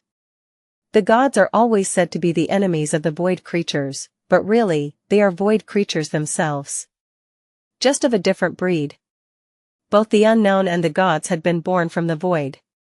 So, the gods were unknown themselves, primordial beings from before anything remotely human had ever existed. It was just that they were a very special kind of these ancient abominations. A kind that was inherently opposed to the abyss that had spawned them, and everything it represented. Nephi slowly nodded. Indeed. But does it matter? Sunny lightly shook his head. I guess it doesn't. Awakened and nightmare creatures were also two sides of the same coin. That didn't make them the same. The three of them continued forward, studying the murals. Eventually, the void creatures seemed to have been defeated, albeit not destroyed. Beaten and diminished, they crouched in a dark corner of the abyss, surrounded by the 6 radiant figures. This is interesting. Sunny knew very little about how the war between the gods and the unknown had ended. The description of the drop of ichor only said that the void had been bound, but not how it had happened. Finally, the three of them stopped in front of the second-to-last mural. On it, the 6 radiant figures seemed to be holding a net made from what was left of the golden flame, surrounded by a whirlwind of sparks. They threw the net on the crouching creatures of the void, engulfing them in radiance. The last mural depicted a familiar landscape. The black abyss was gone, replaced by forests, plains, rivers, and a vast blue sky. He looked at Cassie expectantly. She had been the one to spend a whole year with the inhabitants of the nightmare, after all. If anyone knew their myths, it would be her. The blind girl sighed. In the end, when the old ones were defeated, the gods took direction and used their weapons to wrap it around the void. That was how the void was sealed. And, that was also how the world was created. Sunny stared at the last mural, overcome by an eerie feeling. Wait a second. The forests, plains, rivers, and a vast blue sky, the crouching beings enveloped by a net of golden radiance. Updated from. Well, that's a bit disturbing, isn't it? Indeed, it was. Much more than that, however. It raised so many questions. Was his interpretation of the myth close to truth? How had Weaver entered the void if it was sealed by existence itself? What had the demon of fate witnessed there, exactly? Come to think of it, the creation myth explained a lot of things, but one thing it failed to explain were the demons. Where had they come from? Who was the unknown, whose children they supposedly were? How were the demons and their progenitor connected to the gods and to the void? There were much more fundamental questions, as well. For example, the path of ascension led to divinity, while the path of corruption was opposed to it, leading to unholiness. And since what opposed the gods was the void, was the true meaning of profane and unholy, as used by the spell, actually having to do with the void? Was the abyss sealed within the world the source of corruption? Was the vile darkness permeating the souls of nightmare creature a manifestation of the everlasting void? And how did the nightmares, the spell, and Weaver's mysterious schemes fit into all of this? Sunny suddenly shuddered as a certain thought entered his mind. Now that the gods were dead, was the spreading corruption a sign that the seals containing the void were weakening? Was the cage the gods had created slowly falling apart? The disturbing chill he had felt after learning the truth of the last mural was washed away by curiosity, but now, the feeling of dread was back.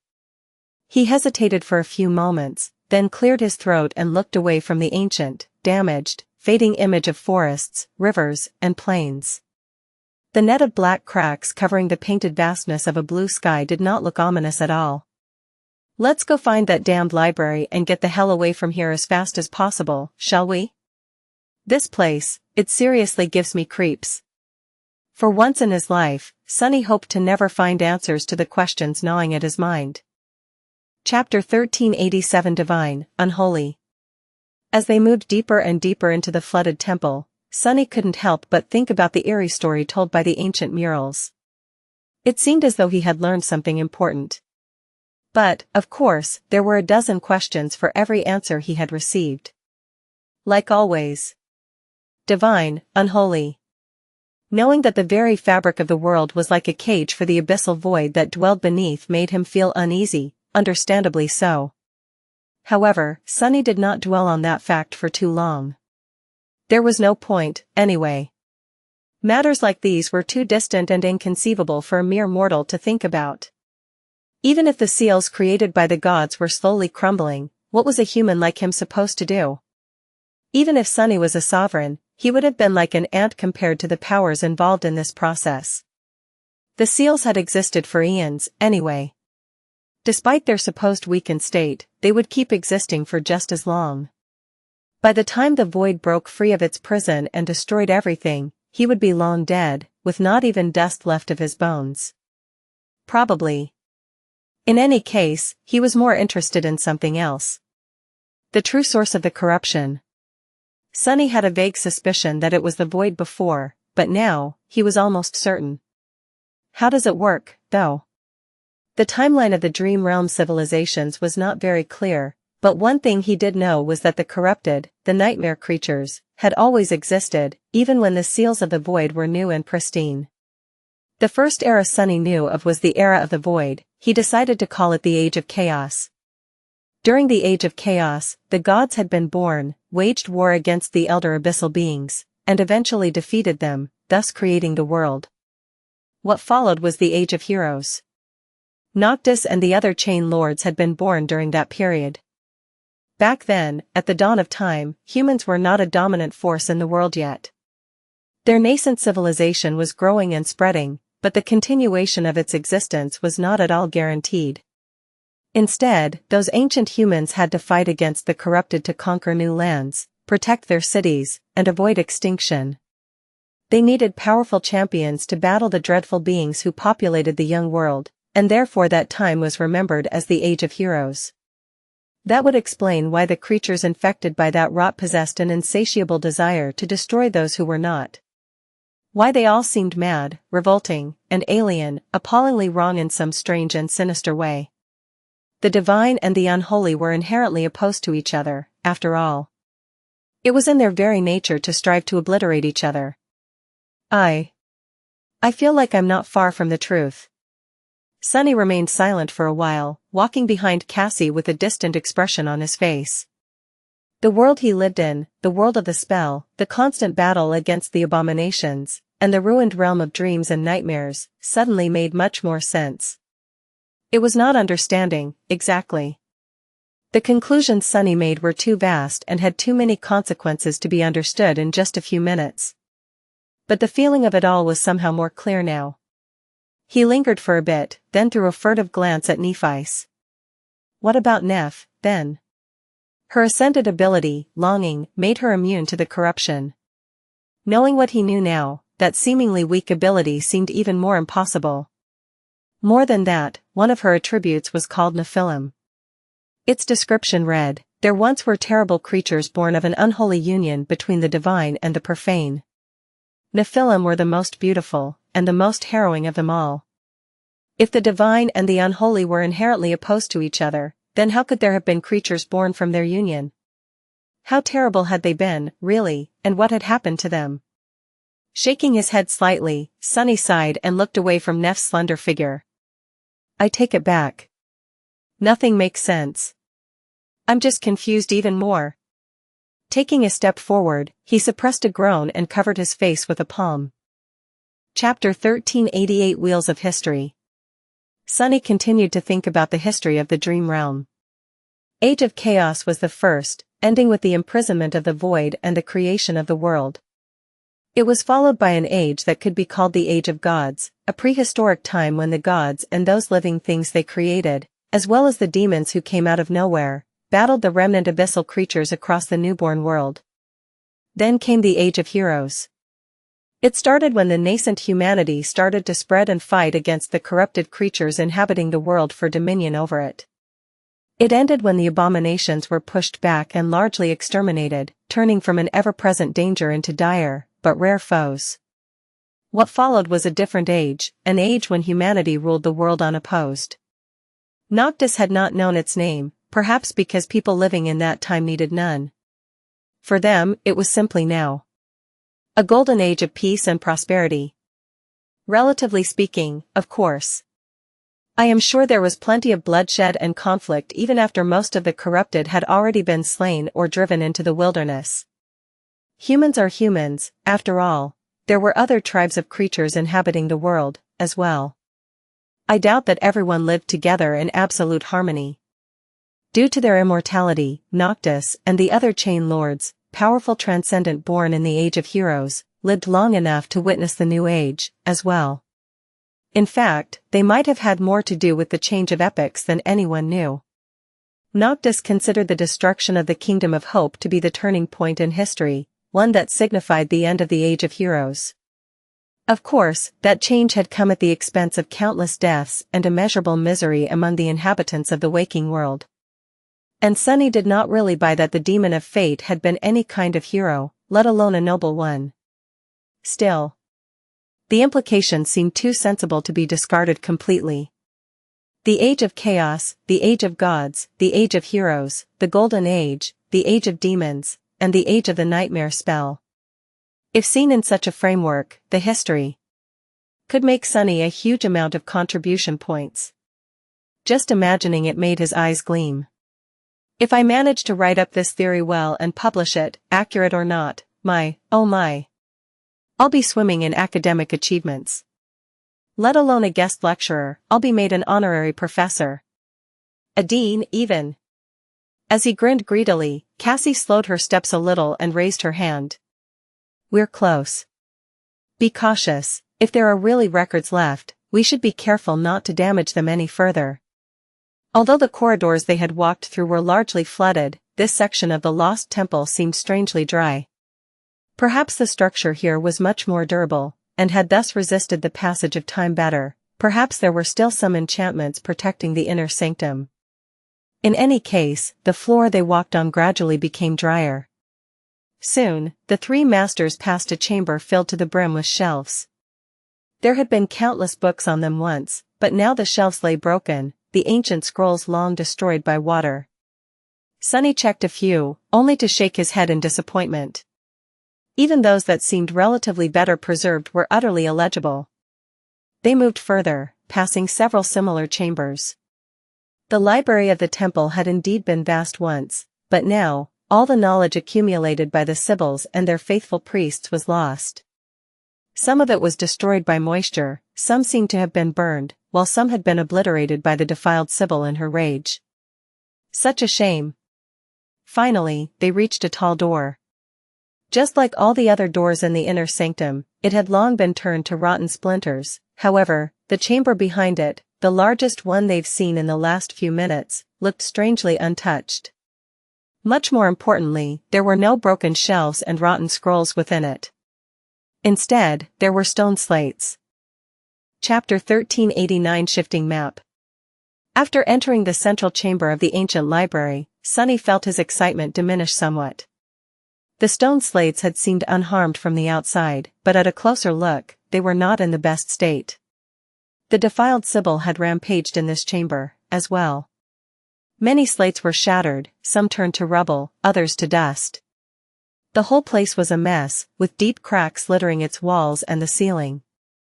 There were deep puddles on the floor, and the cold darkness shrouding the chamber echoed with the sound of falling water. Still, there were many slates that were unharmed, as well. Cassie remained motionless for a few moments, then sighed and sat down on a relatively dry pile of rubble. Sunny gave her a stare. What, you're not going to help us look? The blind girl smiled. I am looking. He coughed and awkwardly turned away. Yeah, way to go, genius. Asking a blind person if she'll look. Although Cassie's awakened ability allowed her to navigate the world, it did not grant her sight. Cassie sensed the future as if she lived it, meaning that she remained blind. It was her ascended ability that allowed her to see, even if it was only through someone else's eyes. Someone like Sunny or Nephi's, for example, which meant that she could only look at the slates that they were looking at. So, she could only help them identify the correct one, not find it herself. Hiding his embarrassment, Sunny cleared his throat. So, what exactly should we search for? Cassie lingered for a moment. We should probably separate all the intact slates first. Even those that do not contain the information we're currently looking for might be useful later. The most up-to-date novels are published on n0velg.co/m. After a while, the two of them settled into a rhythm. Sunny was looking for those slates that were in one piece, while Nephi's collected those that had been broken into pieces, but could be restored, and put them back together with the help of the dark shaper. Cassie, meanwhile, rested on the pile of rubble for a while, then got bored and stood up to take a walk around the chamber. She hovered near them for a bit, then put her hand on the wall and slowly traced the perimeter of the chamber with her fingers. Since there was rubble everywhere, it took her a long time to complete the circle and get back to the entrance. Actually, hadn't she been gone for too long? Suddenly worried, Sunny pulled his attention away from the slates and concentrated on his shadow sense. It only took him a split second. To his relief, he could still clearly feel Cassie's shadow. Turning around, he looked at the far end of the chamber and saw her delicate figure there, standing in front of the cracked wall. She seemed deep in thought. Frowning slightly, Sunny called out to her. "Hey! Is that wall very interesting? Come here and keep us company." Perhaps it was foolish, considering that Cassie could sense the future, but Sunny was not absolutely sure that the flooded temple was safe now, and having the blind girl outside his immediate reach made him feel uncomfortable. What would happen if they were suddenly attacked? Hearing his voice, Cassie hesitated for a few moments, then turned to face them and pointed to the wall. "Actually, it is interesting." She paused for a moment, and then added with uncertainty. "A slight wind is coming from the cracks. I think there is another room behind that wall." Chapter 1390 Guiding Light. Standing up, Sunny stretched and walked over to where Cassie was standing. Extending his shadow sense through the cracked wall, he remained silent for a few moments, then smiled. "Good catch. There is indeed a hidden space there." To think that he had almost missed it. The blind girl stared at him for a bit, which gave Sunny a hint to look around. Damn, it's still creepy, to know that she's riding my senses. Can't she ask, at least? That ability of hers is not limited to sight, so, I don't even want to think what kinds of things she can sense me sensing. Suddenly feeling hot, Sunny glanced at Cassie and asked in a stifled tone. "What are you looking for?" The blind girl lingered. "If there's a secret space, there has to be a mechanism to unlock it. Some kind of lever, perhaps." "Oh, and give me some credit, alright? I am polite enough to know when not to use my ability." He suppressed an impulse to jump back. "What, you can read thoughts now, too?" Cassie took a deep breath, then patiently shook her head. "No. It was just written all over your face. Updated from." Sunny let out a sigh of relief, then trembled. "Wait, she's looking through my eyes, so how can she see my face?" At that moment, Neffs patted him on the shoulder. "Because she looked through mine." Honestly, Sunny, for someone who claims to have never used his shadow to do perverted things at the academy dormitory, you sure think of weird stuff often. He stared at her in disbelief. "What do you mean, claims to?" "I absolutely did not. You know I can't lie." Nephi's looked at Cassie with a hint of a smile on her lips. Notice that he said did not, instead of have not. Sunny remained silent, his mouth open. "Oh. I see what's going on." Scoffing, he turned away. "Yeah, and until I say will not, you better behave. Who knows what weird stuff I'll think of."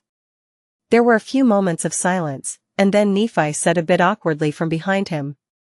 "So, whatever mechanism there was to unlock the door, it has to have broken a long time ago." He grinned and watched as she stepped forward and delivered a swift punch to the cracked wall. The ancient stone shattered and collapsed, revealing a dark space beyond. Not that stunning? So what does it do? Cassie thought for a bit, then hesitantly shrugged. "It's supposed to guide people?" "Actually, I don't know that well." She picked up the staff and held it carefully. After a few moments, the soft radiance of the soul shard crowning the relic swirled, growing more intense on one side. Sunny blinked. "What did you do?" The blind girl suddenly seemed a little embarrassed. I just, sort of, thought in my head, Miss Guiding Light, can you guide me to Windflower, please?" He stared at her incredulously. "Let's skip the first part for now. So, this divine relic, is basically a pretty flashlight with a very basic navigation function? Cassie coughed. I guess so? Sunny sighed, then shook his head and covered his face with a palm. And here I was all excited. Well, it could have been worse. The previous divine relic he had found in the wild was a wooden knife that could only kill one specific person, while simultaneously being responsible for turning that person into an immortal powerhouse. Although the guiding light was not exactly an artifact worthy of being called divine, it was at least more useful than that. Actually, being able to know the general direction of almost anything you thought about was quite an amazing boon if used with foresight. Not to mention that it would help them find the members of the cohort sooner, which was why they had come to this temple, in the first place. Sunny stared at the wooden staff for a few moments, then shook his head again. Well, great. Let's use this thing well. For now, though, we still have to find the information about Windflower. They had already known where that place was located. What they had really come here to find was the information about what kind of dangers were waiting for them there. Turning away, Sunny let out a disappointed sigh. Damn it. As he walked back to the slated, he tried not to look too disheartened. This had to be the most anticlimactic discovery of a divine relic ever. Chapter 1391 Rushed Exit. Sunny had wanted to get back to the slates, but as he left the secret room, he suddenly felt uneasy. Something about the chamber had changed, he couldn't quite put a finger on it, but it was as if the shadows populating it were moving. Hold on to something. The most up-to-date novels are published on n0velg.co/m. Hearing Cassie's voice, he put his hand on a stone pillar. In the next moment, the floor beneath him violently shook. Its already pronounced tilt was suddenly even steeper, causing countless small pieces of rubble to roll in their direction. The sound of falling water had grown louder. Curses. Looking at his companions, Sunny sighed and said in a glum tone. I guess the battle did too much damage to the temple, after all. Nephi nodded somberly. Should we hurry? He hesitated for a moment, then shook his head. A swarm of sparks rose into the air, slowly forming into a familiar alloy chest. We probably don't have much time before this entire place sinks. Let's just load everything into the covetous coffer. We can continue studying the slates when we're safely back on the chain breaker. Of course, safety was a relative term here in the Tomb of Ariel. Sunny had only grown more wary of the Great River after reading the records in this ancient chamber, but still, he was not enthused at the idea of having to escape the temple while it was actively drowning. Feeling like they had very little time left, the three masters abandoned all attempts of categorizing the slates and simply threw everything remotely intact into the welcoming maw of the covetous coffer. The temple shook one more while they were at it, causing Sunny to curse in frustration. Finally, they were done. Not wasting any time, Sunny led the way out of the central chamber, past the rooms full of rotting scrolls, and into the cold darkness of the narrow corridors leading to the great hall. By then, it felt like they were climbing a steep hill. The stone floor was tilted downward, water rushing past their feet and drenching them from above. I don't like this. Sunny hurriedly helped her stand up, dodging the tip of the guiding light in the process. Watch where you point this thing. In any case, there's no time to tarry. We might have escaped the temple, but this whole island is going to fall apart soon. So, hurry up and run. At that point, Nephi gave him a somber look and said, her voice flat. I'll hurry and run, as soon as you let go of my hand. She lingered for a moment, and then added evenly. Or do you want me to carry you? Sunny froze, then lowered his gaze and realized that he was, indeed, still holding Neff's hand. He blinked a couple of times, then looked up and gave her a smile. Actually, yeah. I wouldn't mind being carried. With that, Sunny let go and dashed toward the shore of the island ship. Soon, the graceful silhouette of the chain breaker appeared in front of them.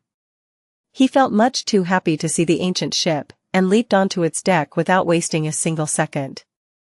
Just as he did, the drowning island resounded with a deafening crack, and split apart. Chapter 1392 Desolation. Updated from. After the island broke apart, it did not take a lot of time for the debris to disappear into the depths of the great river. Sunny, Nephice, and Cassie stood on the deck of the chainbreaker, observing the death throes of this lost part of fallen grace in somber silence. The flowing water seethed and boiled, turning into white foam. The ashen remains of the dark garden were pulled down by the current and swallowed by the depths. In something that felt like too short of a time, though, the surface of the river became calm and clear once again, with not a sign of the massive island vessel left in sight. Sunny sighed softly. The destruction of the artificial island had been too depressing of a scene. It was like a metaphor of the futility of human existence. Countless river people had worked hard to create and maintain it, and even more spent their lives walking upon its ground. But now, it was gone, swallowed by the elements in mere minutes. With every trace of it erased from existence. We was going to be erased the same way before too long. The cities of the Sybils had already disappeared, only fallen Grace remained, its fate all but decided. The tomb of Ariel had been home to a thriving civilization once. But now, it was nothing but a nightmare. Sunny shook his head, suddenly grim. Would the cities of the waking world be gone one day, too? He had not even known that there was a world outside the endless sprawl of NQSC once. It was hard to imagine that a place so populous and boundless could cease to exist. But then again, the waking world was already a world of ruins.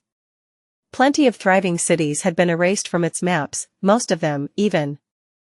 Entire continents stood desolate, devoid of life, and uninhabited.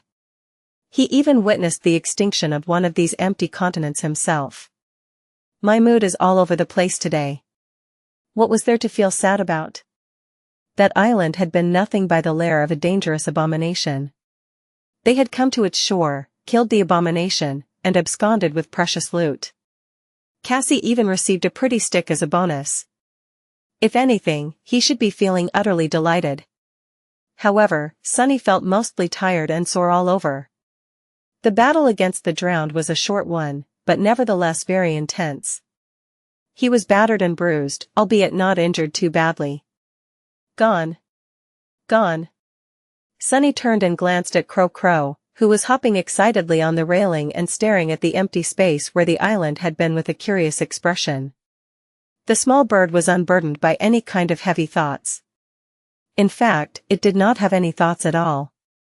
After all, it was an echo. Now that the island was destroyed, though, that echo had a job to do. As he watched, Cassie approached the black bird and gently took it into her hands. Saying something, the blind girl opened her palms and let the crow fly away. "What are you doing?" The blind girl took a sip of tea absent-mindedly. "Trying to figure out how it works. It's weird, the enchantment doesn't seem to respond to everything. It points to you, Nephice, Effie, and Kai, but not Jet or that person, Mordred. Or Fallen Grace, for that matter. It does respond to Windflower, though." Sunny raised an eyebrow, then shifted his perception and gazed beneath the surface of the guiding light. Just as he had expected, there was no weave there. There were no runes either, just a field of blinding radiance. He had seen something similar when looking at the knives created by Sun God. Within each, there was nothing but a radiant ocean of something, soul essence, perhaps, and a soul string of fate, bound onto itself and looping endlessly. Such was the sorcery of gods, entirely unreasonable and void of any kind of logic he could understand. Looping endlessly. His tired mind got caught on these words, but he was distracted just then by Neff's strangely muffled voice. "Found it." Shaking awake from his reverie, Sunny turned and looked at her. Nephice had a spoon in her mouth, holding one of the slates he had pushed away, and shaking awake from his reverie, Sunny turned and looked at her. Nephice had a spoon in her mouth, holding one of the slates he had pushed away in both hands. Sunny was rather amused by that sight. "What did you find?" She blinked a couple of times, then awkwardly removed the spoon from her mouth and pointed it at the slate. "Windflower. It's described right here." Chapter 1393 Vortex. Soon, all three of them were sitting side by side, with the slate resting on the table in front of them. Cassie was tracing her fingers across the stone surface, a focused look on her face. After a while, she slowly nodded. The coordinates match. It is indeed the right place. The blind girl was much more proficient in navigating the great river, considering how much longer she had spent here than Sunny and Nephi's. She was also the one who had learned the transcript system of the Sybils and pinned down where Effie and Jet were trapped, in the first place. Windflower, huh?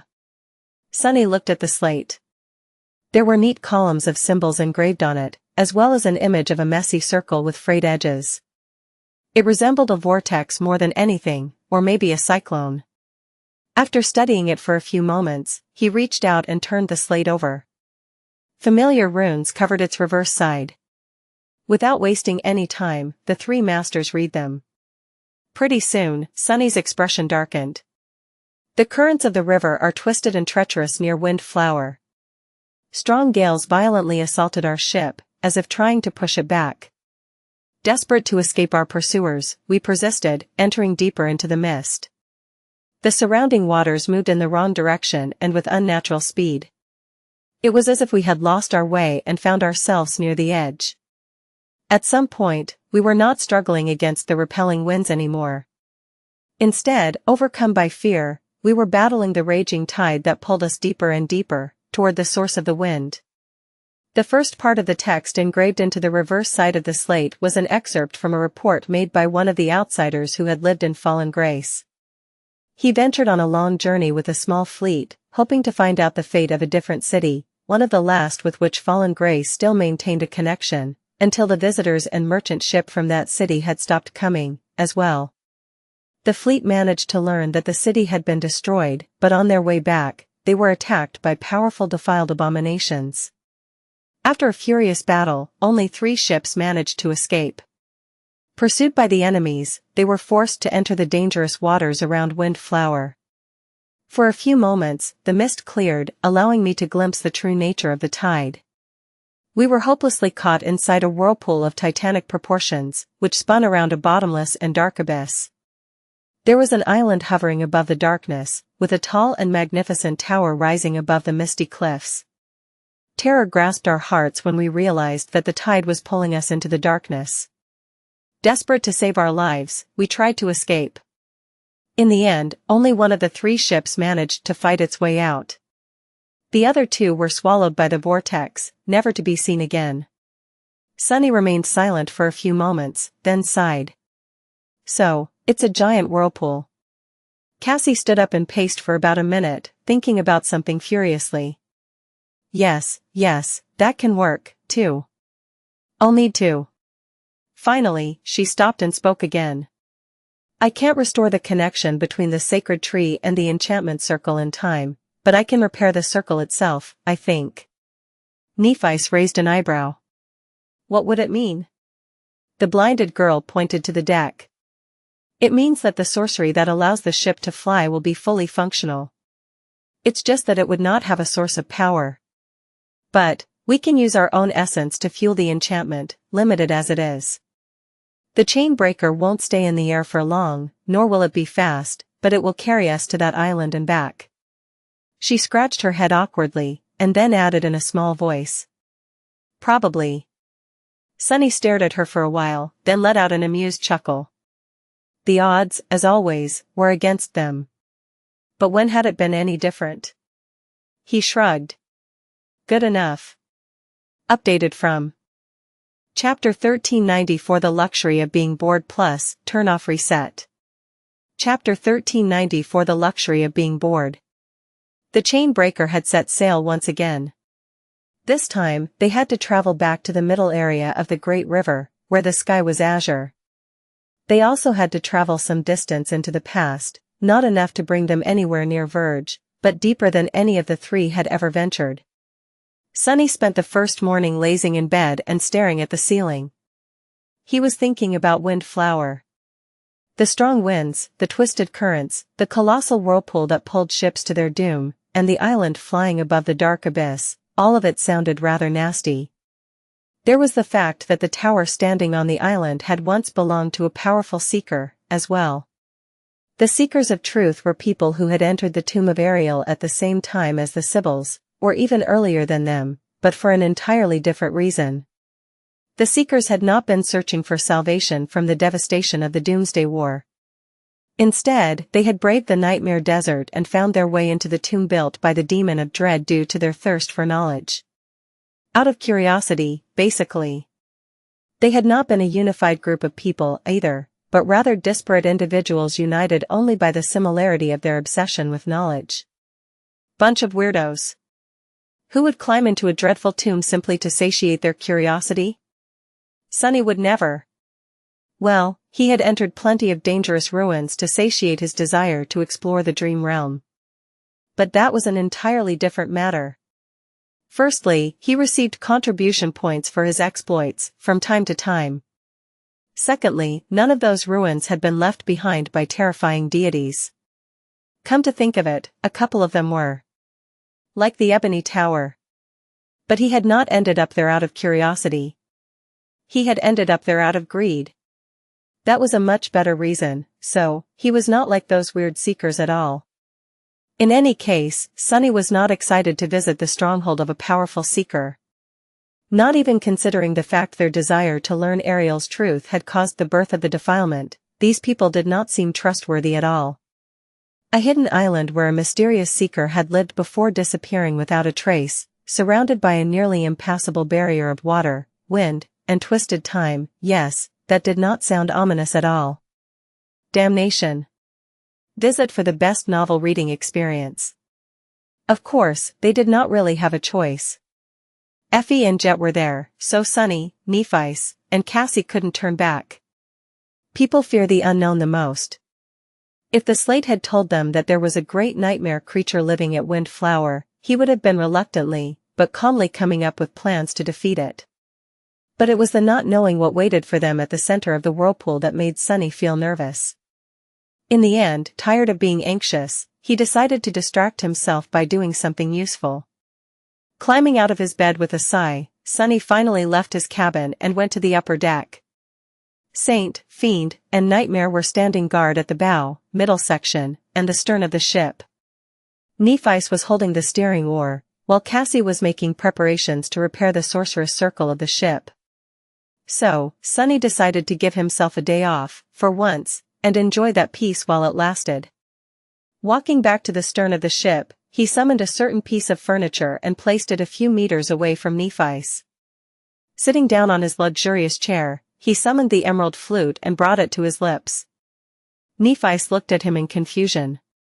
"What are you doing?" "Ah. Trying to raise the dead? But, there are no corpses on the ship." Sunny blinked a couple of times. "Who does she take me for? Is it so hard to imagine that I'm just in the mood for music? Kai gave me a few lessons, you know. So I can carry a tune. He might have begged me to perform as a guest during one of Night and Gale concerts, even." She smiled faintly. "I noticed you said might have begged instead of begged." Then, her eyes widened slightly. "Wait. Night and Gale concerts? Are they planning a reunion? When? Is it going to be old material, or has Gale written a new album? What about new choreography? Who is?" Sunny lowered the flute and stared at her sullenly. "Ah. Here she goes again, barraging me with questions." "Yes. I don't know, probably not. No clue. No idea. I'm not sure." As the sky slowly grew brighter, the chain breaker sailed toward dawn. The three masters aboard the Graceful vessel anxiously awaited the reunion with two lost members of their cohort. Chapter 1395. Hello, Blue Sky. Follow current novels on NOV/3LB, in co/m. I wonder. Sunny stared at a delicious-looking golden fruit, torn between the desire to pluck it off the branch and the fear of tasting fruits from mysterious, mystical trees. The last time he had eaten one was not a memory he liked to remember. And yet, the three of them had slain and slaughtered every enemy that dared to attack the chain breaker, for now. The ancient vessel withstood all the attacks without receiving serious damage, as well. But the three masters weren't as lucky, each of them had suffered many grave wounds, some of them almost fatal. If not for Neff's healing powers, they would have never made it so far. They wouldn't have made it without Cassie either. Sunny had been reminded once more that traveling with an oracle was an invaluable boon. It was because of the blind girl that they had managed to avoid the true perils of the great river, the twisted currents and lethal aberrations where time itself would have killed them in the blink of an eye. They would have perished without Sunny and his shadows, as well. The third nightmare was not a place where one could survive without extreme battle power, and currently, he possessed the most of it out of them three. Am I not great? Sunny smiled wryly, then shuddered and furtively looked around, checking to see if the Sin of Solace was near. The sword wraith would not have missed a chance to cut him with a snide remark in response to such thoughts, but thankfully, the apparition had not deemed it necessary to climb the sacred tree with him. In fact, the Sin of Solace did not seem to like being too close to the tree from the Heart God's Grove, for some reason. Sunny used that fact often to get some reprieve. He sighed. The journey to Wind Flower had not been easy, but at least they had all gotten something out of it. Nephice was one step closer to becoming a Titan, and wore a chainmail shirt over her white tunic, just like an Anki's mantle. The new memory could be worn in conjunction with another armor, albeit due to its unique enchantment rather than its type. In a fashion strange for an awakened, she also carried her sword in a scabbard hung from her belt. The scabbard was another memory, this one capable of enhancing the weapon stored inside of it for a sufficient amount of time. Cassie, meanwhile, was back in her beautiful red peplos dress. Now, however, there were two bracelets on her hands instead of the golden shackles. One was a protective charm memory, the other was supposed to enhance the force of her attacks. She still carried the quiet dancer in a scabbard, this one mundane, not enchanted, but mostly used the guiding light in battle. Although the white staff was not a memory, it did a good job of debilitating her enemies and crushing them into pulp. Sunny was not sure that using a sacred relic to split skulls was appropriate, but he wasn't going to complain. The gods were dead, anyway. As for himself, Sunny had earned another 500 shadow fragments on the way to Wind Flower, bringing him close to 2,500, half of the amount he needed to become a terror. His luck with memories, sadly, had been really bad. He had received a few, but none of them were good enough to add to his soul arsenal. They ended up being fed to his shadows. He had not woven a lot of new memories either. In fact, Sunny had not done a lot of weaving in these past few weeks, not because there had been no time, but rather because he was currently interested in something else. That something was giving him a lot of trouble, to the point where he often found himself dejected and stupefied. And yet, Sunny persisted with this new interest. Chapter 1396 Approaching the Vortex. During the battle in the flooded temple, he had observed Cassie's artificial echo in action. Even though it did not seem that powerful, that was only because their enemies that time had been of both a higher rank and a higher class than the blade mannequin. Sunny would not have wanted to face that thing in battle as an awakened. The most impressive thing about it, though, was the very fact that it was artificial. After interrogating Cassie and Nephice on the topic, he had found out that the Forge Masters of Clan Valor were capable of creating not only memories, but also echoes. Making one was an extremely long process, though, and one that demanded a lot of precious resources. So, there were actually very few artificial echoes in existence, all of them belonging to the most valued members of the clan. Nevertheless, Sunny couldn't help but wonder if he would be capable of weaving echoes one day, as well. So, he had spent most of his free time studying the blade mannequin. It was not going well, for now, but Sunny wasn't disheartened. His attempts to learn the sorcery of names were not bearing any results, anyway. Although his horizons were somewhat expanded, being able to actually use this power seemed to be beyond him. If there was one consolation, it was that Cassie was having just as much trouble with it. Being talentless together was less of a bitter pill to swallow. Her mastery of runic sorcery, though, was slowly growing. In fact, there seemed to be a positive loop between the sorcery of names and the sorcery of runes. Both were founded on invoking the true names of things, after all, albeit in a different manner. So, Cassie and Nephice were able to help each other improve. As a result, the blind girl had indeed managed to restore some of the enchantments permeating the chain breaker. Just as she had told them, the graceful vessel was now once again capable of flight, it just couldn't fly for too long, or too fast.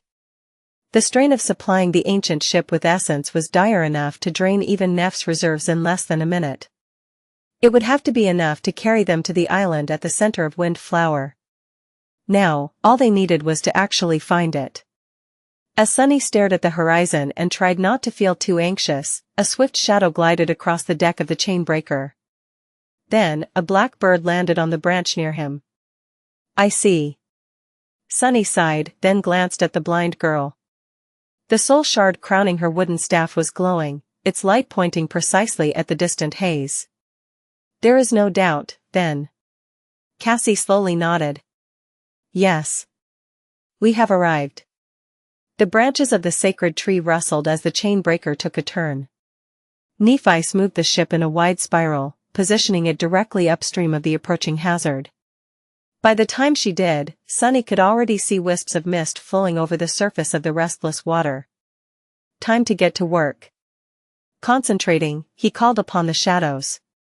The three of them had long discussed how to tackle the titanic whirlpool. There was not much they had to do, really. The first obstacle they were going to face was the repelling wind. So, Sunny lowered the sails to diminish the repelling force. The ship would be carried into the vortex by the current, and once they approached close enough, Nephice would invoke the true name of the wind to lessen its fury. The second obstacle would be raging currents. Sunny's authority over water was not strong enough to calm them, but the chain breaker was sturdy enough to withstand the fury of the elements. It was not going to overturn, either. All they needed was a skilled helmsman and something to guide them through the mist. Cassie was going to accomplish both tasks with a little help from the guiding light. She was quite skilled in controlling the chain breaker, more than any of them were. However, she was not going to be able to guide the flying ship through the last, and most dangerous, of obstacles. Once they were close enough to the island at the center of the vortex but not deep enough into the whirlpool to be swallowed by it, the chain breaker had to lift into the air and reach the shore before its helmsman ran out of essence. Nephice was a terror, and possessed the lineage of sun god as well, which, among other things, drastically strengthened her soul. Her reserve of essence was the largest among them, so it would be her task to take up the steering oars in those last moments. As the first wisps of gray mist touched the bow of the chain breaker, Sunny suppressed a shiver and looked into the approaching wall of fog with a dark expression. Mist, nothing good ever happened when there was mist around. Here in the dream realm, it was always a herald of something dreadful approaching. We have prepared for this. Taking a deep breath, he glanced at Cassie and smiled. Let's go find Effie and Jet, then. Chapter 1397 Wishful Thinking. Soon, the chain breaker was swallowed by the mist. The winds had grown stronger, making the folds of Sunny's nebulous mantle flutter. Feeling drops of water fall on his face, he sighed and looked at Cassie. Go. She lingered for a moment, then rushed away to replace Nephice at the steering oar. Sunny was left alone on the bow, looking into the mist with a dark expression on his face. Effie, Jet.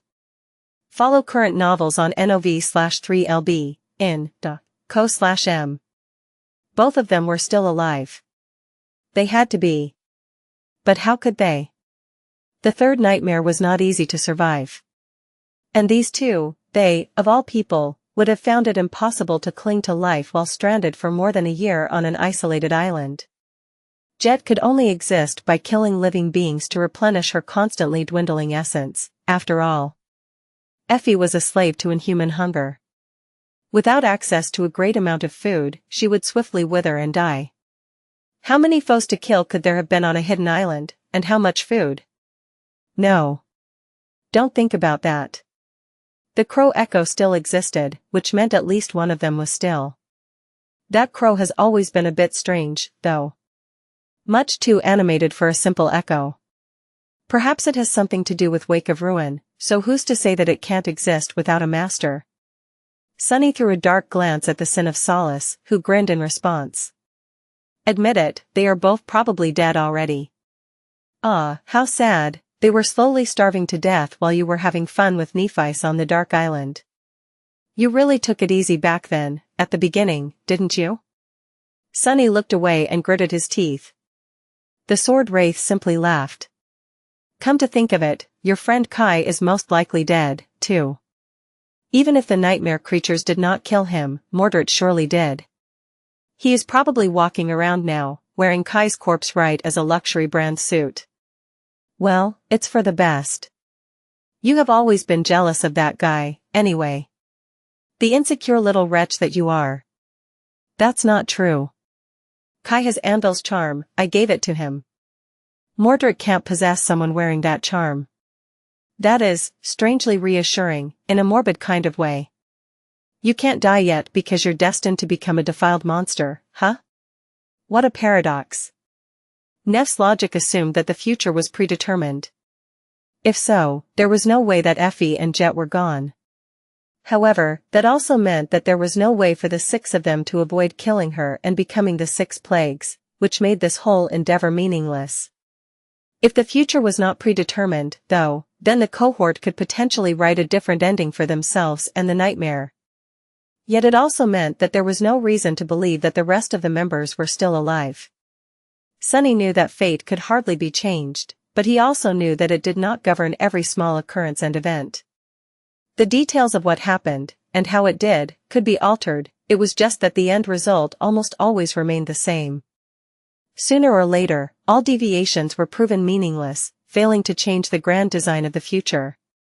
It was easier to change fate inside of a nightmare, as well, due to its fragmented and isolated nature. Plus, the Great River was a strange place.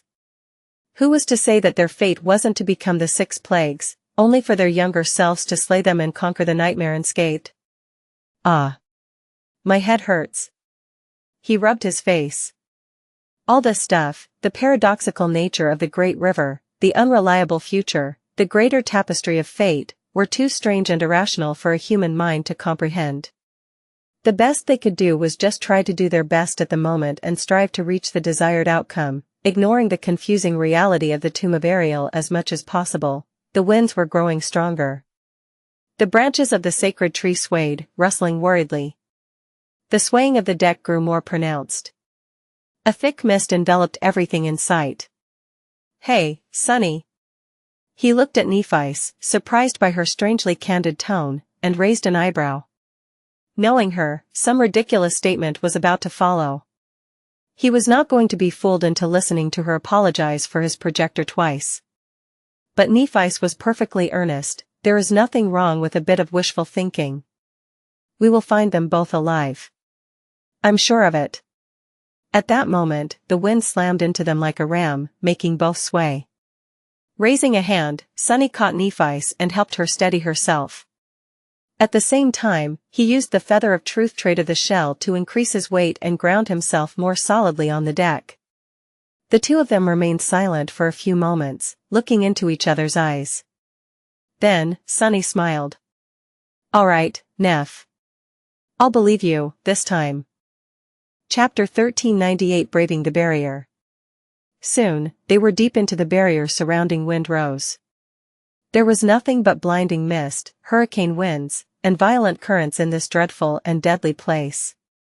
Sunny could easily imagine countless ships being drowned by the inconceivable whirlpool, powerful nightmare creatures, as well. No wonder almost no one returned after being swallowed by the mist. And yet, the fury of the wind was terrible, but not terrible enough to sway them. Nephice had invoked the true name of the wind, lessening the pressure on the Graceful ship.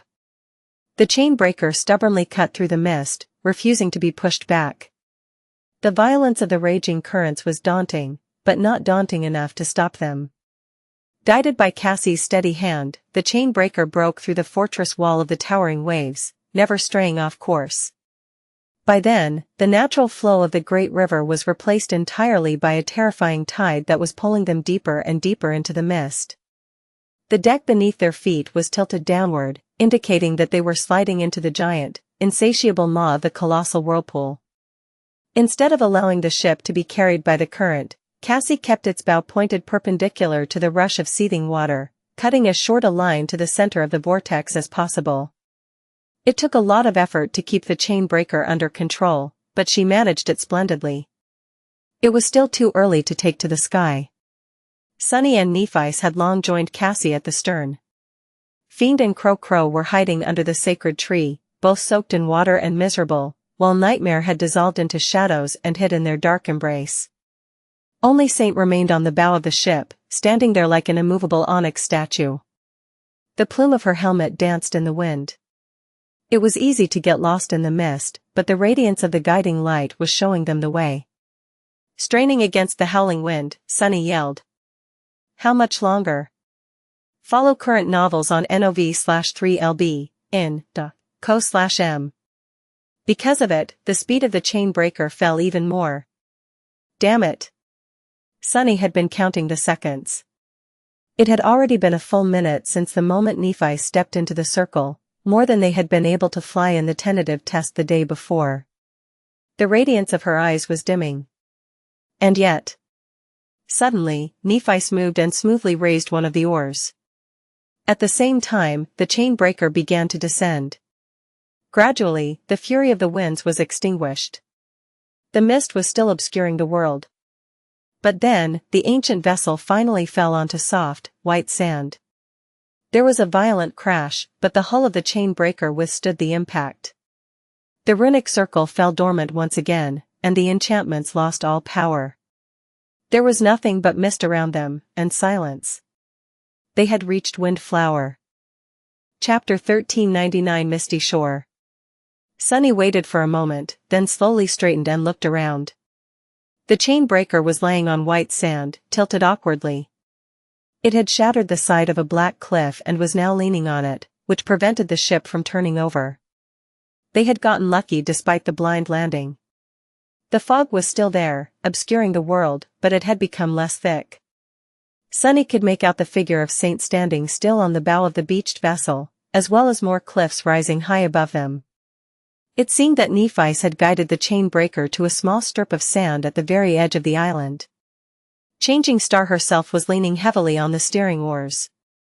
Her face was paler than usual, and the white flames were gone from her eyes. She had completely exhausted her essence to carry the ship across the dark abyss. Sunny grimaced. It was very unfortunate to have one of them utterly drained of essence right now. No one knew what dangers were waiting for them on the misty shore. These first minutes could very well prove to be of vital importance. Not that there had been a choice. I'm fine. Follow current novels on NOV/3LB, in co/m. Noticing his gaze, Nephi forced out a faint smile and put a hand on the hilt of her sword. I can still put up a fight. Sunny nodded, having no doubt in her ability to do just that, despite this weakened state. She was a seasoned slayer.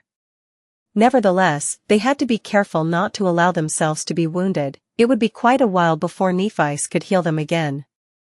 Cassie used the guiding light to pick herself off the deck and shivered slightly as the mist caressed her skin. Her expression was troubled. Noticing it, Sunny tensed as well. What is it? The blind girl had an intuition that was far superior to even his. It had saved their lives numerous times, so seeing her this nervous was not a good sight. She lingered for a while, then shook her head with a frown. I'm not sure. I just have a very ominous feeling. This place, Windflower, every part of me is screaming that we are in danger. He scowled, then took a step forward. Let's go, then. Jumping over the railing, he plummeted down and landed on the sand. A moment later, Nephi was by his side. Saint and Fiend landed with a bit more noise than the two of them, and lastly, Nightmare leaped from the deck of the ship, carrying Cassie on his back. The six of them remained motionless for a few moments, listening to the silence of Windflower. There were no sounds around them, no movement. Only the soft white sand and the black cliffs faintly visible in the fog. A piece of rock fell from the shattered crag and rolled down, the noise both dampened and made louder by the mist. It echoes, making them tense. Sunny took a deep breath. His vision was obstructed by the fog, and strangely enough, so was his shadow sense. It was not entirely gone, but the range was limited to about as far as he could see. Beyond that, the shadows felt vague and unreliable. He didn't like being that vulnerable at all. At least the fog itself did not feel dangerous. It was a nuisance, sure, but far from being as senselessly terrifying as the mists of the hollow mountains. Curse it all. Frowning, Sunny took a step forward. As he did, a human figure suddenly revealed itself from the murky veil of the fog. He flinched to tensed, ready to attack, but then froze. Black eyes, porcelain skin, the sin of solace was looking at him mockingly. What, did I scare you? Ah, how tiresome. It was the damned apparition. Sunny gritted his teeth and walked past the sword wraith, heading straight for the cliffs. At the same time, he sent 3 of his 5 shadows in different directions, ordering them to cautiously scout ahead. Slow and steady, slow and steady. Effie and Jet had already been on this island for more than a year. They would have to wait for a few hours, or even days, more. If Sunny, Nephice, and Cassie were too hasty and proceeded recklessly, they could very well die before finding the lost members of the cohort. He was not going to underestimate the perils of Windflower, but he was going to find his friends, no matter what. There can't be any mistakes. Chapter 1400 Footprints in the Sand plus, Turn off reset. Chapter 1400 Footprints in the Sand. As Sunny's shadows climbed the cliffs, he and his companions cautiously advanced up the beach. Even the crow, who had been anxious and impatient to find its master all this time, seemed wary and subdued. The blackbird was sitting on Sunny's shoulder, its feathers raised, and kept silent. The mist swirled silently around them. Saint and Fiend were in the rear, both ready to defend against an unexpected attack at any moment. Sunny and Nephice were in the middle. Cassie rode Nightmare at the front of the group, her back straight. The radiance of the guiding light that she held up illuminated the way. At some point, the shadow steed suddenly stopped. Sunny gripped the hilt of the Sin of Solace tighter and said in a low voice, "What is it?" Cassie remained motionless for a moment, then pointed the sacred staff down, at the ground. When Sunny and Nephice approached, they immediately understood why. Out there in the white sand, hidden in the mist, was a line of lonesome footprints. Sunny kneeled to study them, a frown appearing on his face. Those were left by a human. Neff's voice echoed in the fog. He nodded slightly. Indeed, the shallow prints left in the sand belonged to a human. From the look of it, someone had walked across the beach, barefoot. It was hard to tell the gender of the person just from these traces, but they could not have been of a very large stature. Both the size and the depths of the footprints proved otherwise. The traces also looked fresh. They could not have been left more than a few hours ago. Sunny felt a cold chill creeping up his spine. Who was talking barefoot walks in this harrowing place? There was another strange detail about the footprints. Contrary to what Sunny would have expected, the line of them came from the direction of the cliffs and disappeared in the mist, heading toward the edge of the island. And yet, they had not met or heard anyone on their way here. He hesitated for a few moments, then looked at Nephice and said, "Wait here." Leaving one shadow behind to step out of it should the need arise, Sunny stood up and followed the footprints into the fog. Soon, his companions disappeared from view, and he was left alone in the swirling mist. Ah. I don't like it. If not for the fact that he could still see them through the shadow, Sunny would have been tempted to turn back. A few minutes later, he reached the end of the beach. The edge of the island opened into an abyssal chasm, the view of the colossal whirlpool and the darkness hiding below obscured by the fog. Sunny felt something he had not felt for a long time, a sense of vertigo. Come now, really? I can turn into a bird. Is it really necessary to be afraid of heights? As they climbed the stairs, Sunny walked behind Nephice. At some point, he noticed that she was paying a lot of attention to the stone steps disappearing beneath their feet. What are you thinking about? She hesitated for a few moments, then said evenly, "These are man-made." Sunny nodded. After a short pause, Neff added, which means that they must have been cut from stone by the seeker who lived on this island. It was a logical conclusion. Sunny glanced at the stone steps, thinking about how ancient they were. Then, he scowled. You noticed it, too? Sunny lingered for a moment, then answered Neff's question with another nod. These stairs were strange. They were supposed to be ancient, and yet, there was no sign of corrosion on them. The steps were not weathered and ground down by the endless assault of the elements. Instead, they were perfectly preserved and sharp, as if someone had cut them just yesterday. Is this rock indestructible, or are there strange things happening to time on this island? Sunny wanted to examine this question further, but at that moment, he froze. Out there, far ahead, the shadow he had sent toward the tower heard a sound. Although it was muffled by the mist, Sunny would never fail to recognize it. It was the sound of steel clashing against steel, followed by a scream of pain. At the same moment, the crow that had been sitting silently on his shoulder suddenly jumped into the air and shot forward, instantly disappearing into the fog. Sunny's eyes widened. Jet.